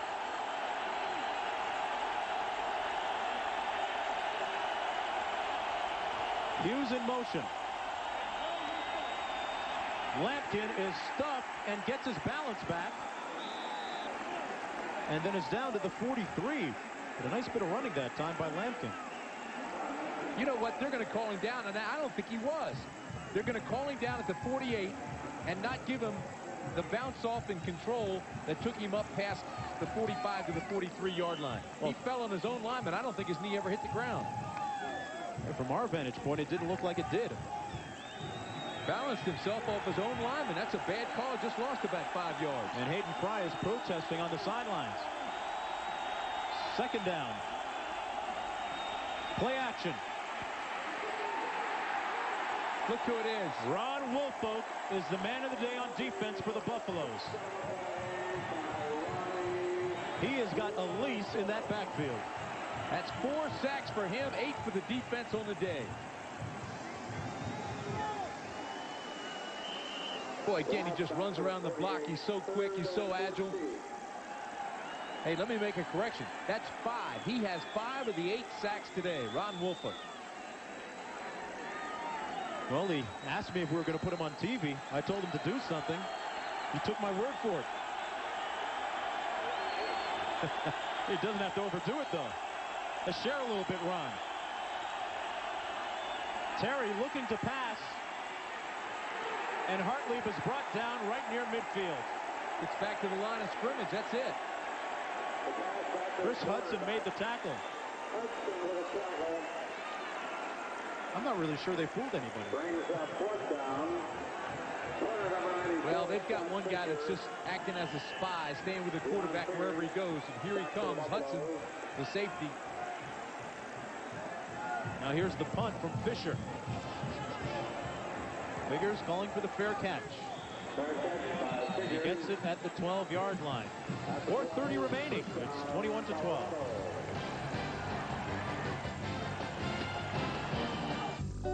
Just because the Civic VX gets better mileage than any other 4-cylinder car in America doesn't mean you'll never stop at a gas station. The Civic VX from Honda. She doesn't want to go back to work for a while. She likes staying home with the baby. How old's the baby now? She's 2 months old tomorrow. I swear she's a genius. Yeah. No catchy jingles. Look. No images of snow-capped mountains. She got lucky, I guess. No rock stars. Another Heineken? Yeah. No sports stars. You know, I've been getting about... None of that is what made Heineken the #1 imported beer in America. So you like being a daddy? I wouldn't trade it for anything. You ought to try it. You sound just like my in-laws. One of these engines was filled with Castrol Syntec, a new synthetic oil. The rest with conventional oils. They were then drained and started without oil to prove a point. You see, Syntec's unique molecular structure bonds to engine parts. Lab tests show it leaves a layer of protection far stronger than conventional oil. And if Syntec protects this well now, imagine if you leave it in. Castrol Syntec protects in ways other oils can't. Presenting the 190 horsepower Prelude VTEC.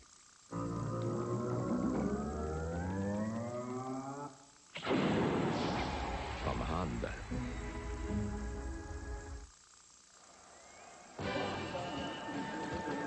Well, before last week, Colorado's last one-point victory was the 1991 Orange Bowl. Remember?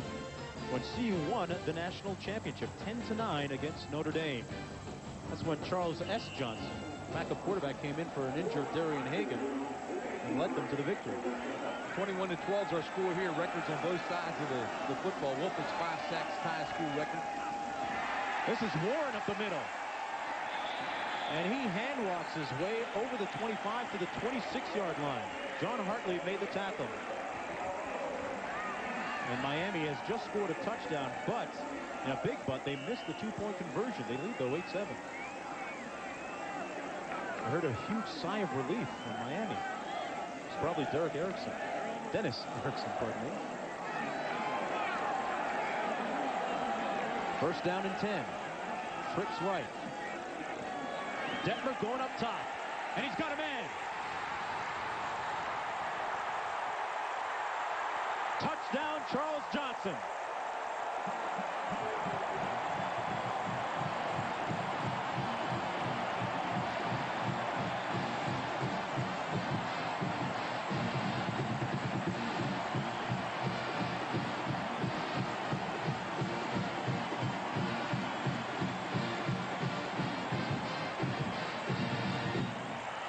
A 74-yard bolt of lightning in the form of Charles Johnson. And Colorado is putting this one away. How about the pass by Detmer? And is he excited? You gotta love his enthusiasm. Colorado gets the extra point, and it's 28-12. Watch Detmer unload this thing. He's locked on the receiver. Johnson all the way, throws it up, lets him run under it. Look at that. Never breaks stride. And Charles Johnson zigzags his way past the defensive back the rest of the distance. Charles Johnson, Tim, coming into this game, averaged over 31 yards per reception. That's a home run hitter. Carlos James, watch him. He just gets outrun the defensive back here. And then Johnson feels him and just zigzags to gain a few extra steps. But Detmer, golly, what a pass. Just a freshman. Look out, folks. Another Detmer. They have an abundance of youth and talent on this Colorado football team. Detmer, a freshman. Charles Johnson on the other end, just a junior. So he has another year remaining. All right, now if you're Hayden Fry, you know you've got to score quickly here. And that guy right there, Bill McCartney, knows he's not going to let him out of the box. He wants a big defensive stand here from his Colorado team.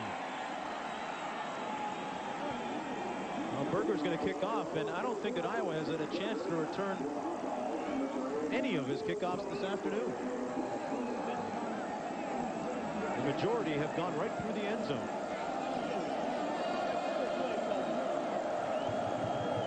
Danon Hughes is back deep along with Harold Jasper. Hughes has been held in check for most of the afternoon.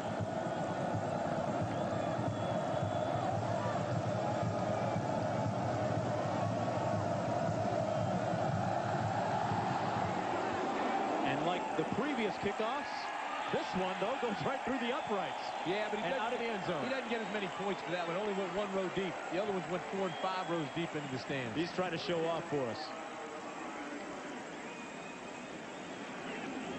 Well, next Saturday, a great college football matchup. As we mentioned, Miami, #1 against Florida State, #3, 12 noon Eastern time on ABC. And then after that, regional coverage between USC Washington and Iowa against Michigan. Hayden Fry looking on the sidelines as Matt ID has now checked in at quarterback. 6'4", 212-pound junior. And he scrambles on his first play. And he is whacked at the 25. Hartlieb had gone the distance, except for this last 340.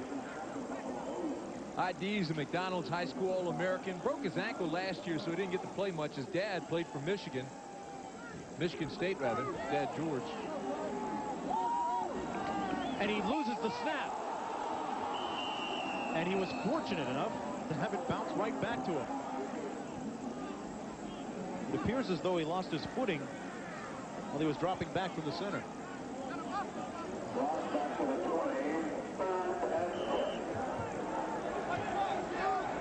Third down and 10, and the faces tell the story. ID. And it's almost intercepted by Chad Brown. Greg Jones had the backside pressure on ID. And Jones almost showed him his ID. Time to punt for Iowa. This Colorado defense has responded in the second half.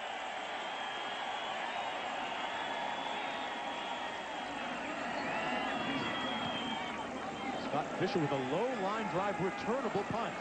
Dion Figures. Dion returns it to the 47, but there's a flag thrown back at the 40 after the 49-yard punt and a 16-yard return.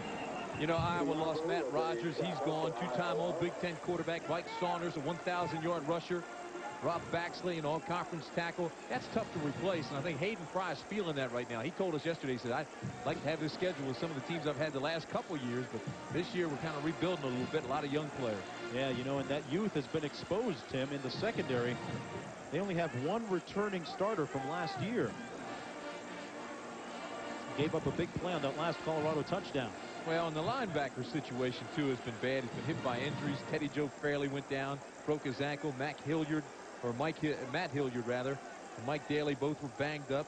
You know, so he's gone to inexperienced guys. not having much choice. And it doesn't get easier for that man next week as they travel to Michigan. Hayden Fry, the Big Ten Coach of the Year the last 2 years running.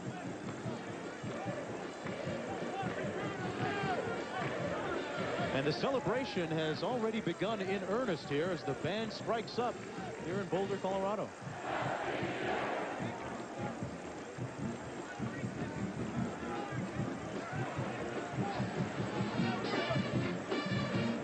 Just a beautiful fall afternoon here in Boulder. About 60 degrees, light wind. Perfect football weather.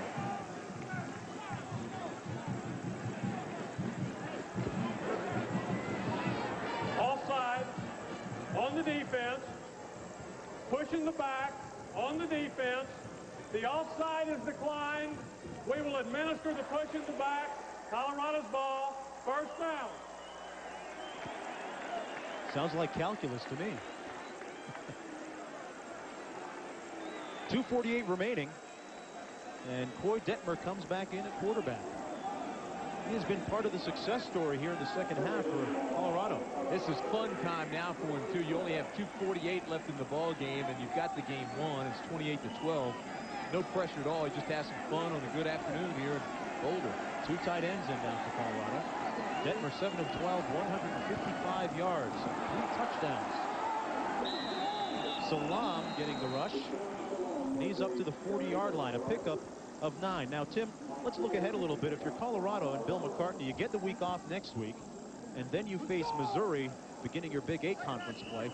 What do you do at quarterback? You got Cordell Stewart. You got Detmer now that's come in 2 weeks in a row and played extremely well. Let me just say this. Coy Detmer played the second half last week and the second half this week. That comes to 1 full game, and he's thrown 5 touchdown passes. 184 yards last week. Doing extremely well this week. Flags down at the 40. And those are not in cleanup situations. He came in last week when he was 17 points down.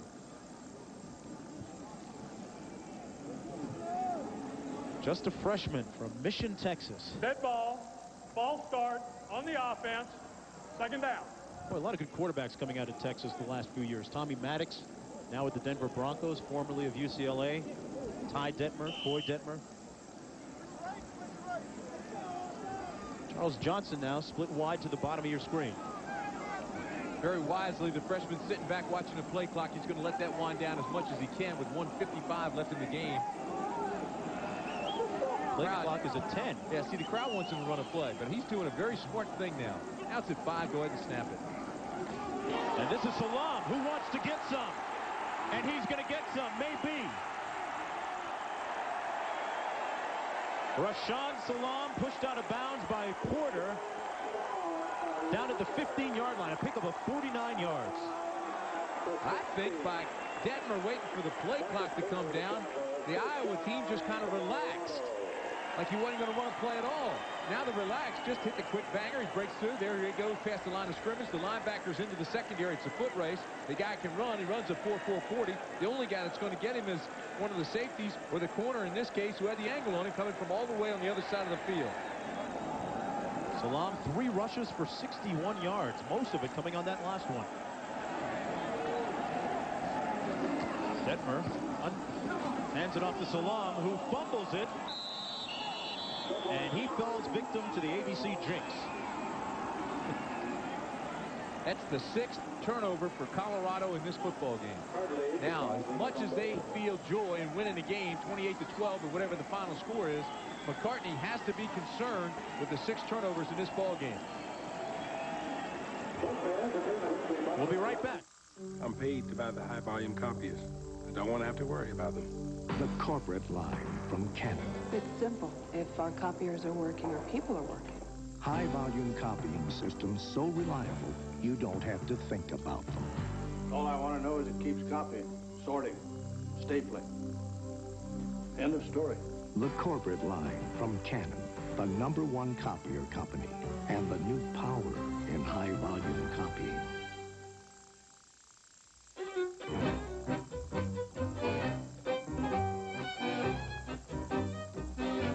These these extinct relics of American business remind us that waste and inefficiency don't pay. And that while perhaps it used to be impressive to throw money around, today it's more impressive not to. A timely reminder from the only company that guarantees 10:30 overnight delivery for up to 40% less, UPS.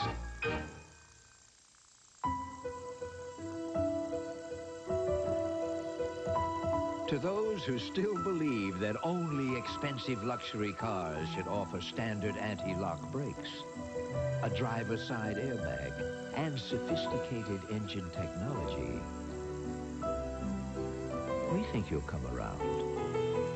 The Civic EX sedan from Honda.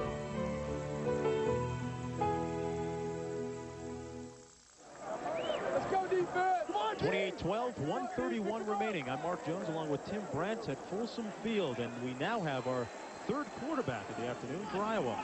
His name is Paul Burmeister.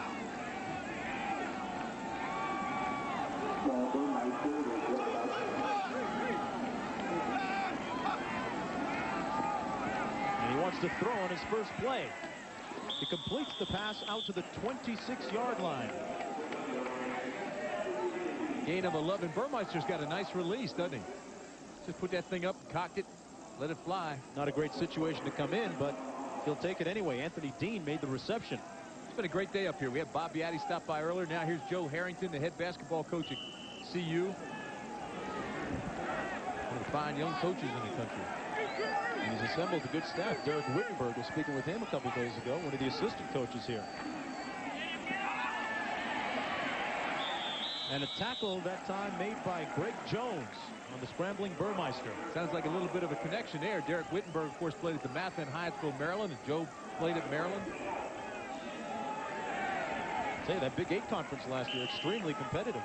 Probably the best in the country. Oh, wait a minute now. You're putting them in there with the ACC now. The backside of the eye. Play action. Burmeister incomplete at the 42, intended for Jeff Antela. Under a minute to go. This one's locked in key now. Colorado's going to go to 4-0, and Hayden Fry is going to go back and look for some answers. His club, as young and banged up as it is, will go to 1-3. And next week they take on the Michigan Wolverines. Why don't you go? He's got talent, though, and he can coach. And he can recruit. Burmeister completes the incomplete now. One official looked like he was going to call it complete at the 39. The other one waved him off. It was intended for Anthony Dean. Burmeister out there lobbying for the reception. Came all the way across the field to talk to the side judge. He hasn't exactly just knelt down.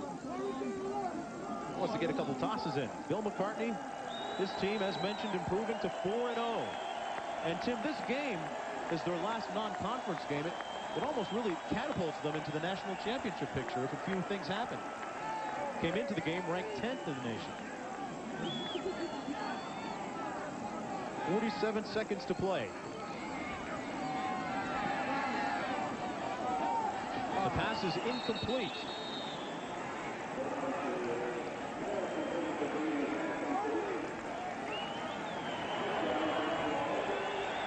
And this crowd is about to show its appreciation.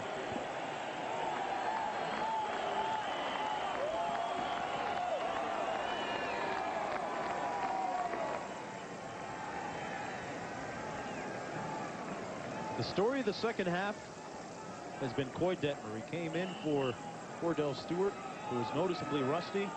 Maybe hadn't recovered from that foot injury. But Detmer picked it up and put the ball in the end zone a few times. Boy, as strong as Detmer was, what a game Woolfork played. I'm telling you, he was everywhere. The Motor City Hitman making some big hits today. That's a former basketball player. Played basketball here for the Buffaloes. Fantastic athlete. That was Salam, who fumbled it on his last carry.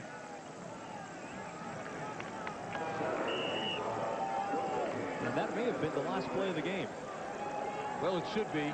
But again, last week we said that, and Houston went after it and threw a touchdown pass with no time left on the clock. And I don't think it was a mistake either. The Colorado Buffaloes improved to 4-0 on the season. And Bill McCartney found out exactly what he wanted to find out about his team.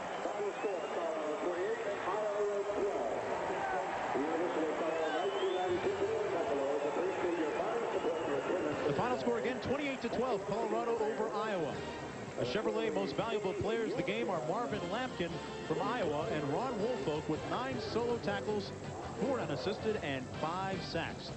Chevrolet will donate $1,000 to each school's general scholarship fund to reward outstanding students for their academic achievements and to assist those in financial need. Now, stay tuned for the Thrifty Car Rental postgame report.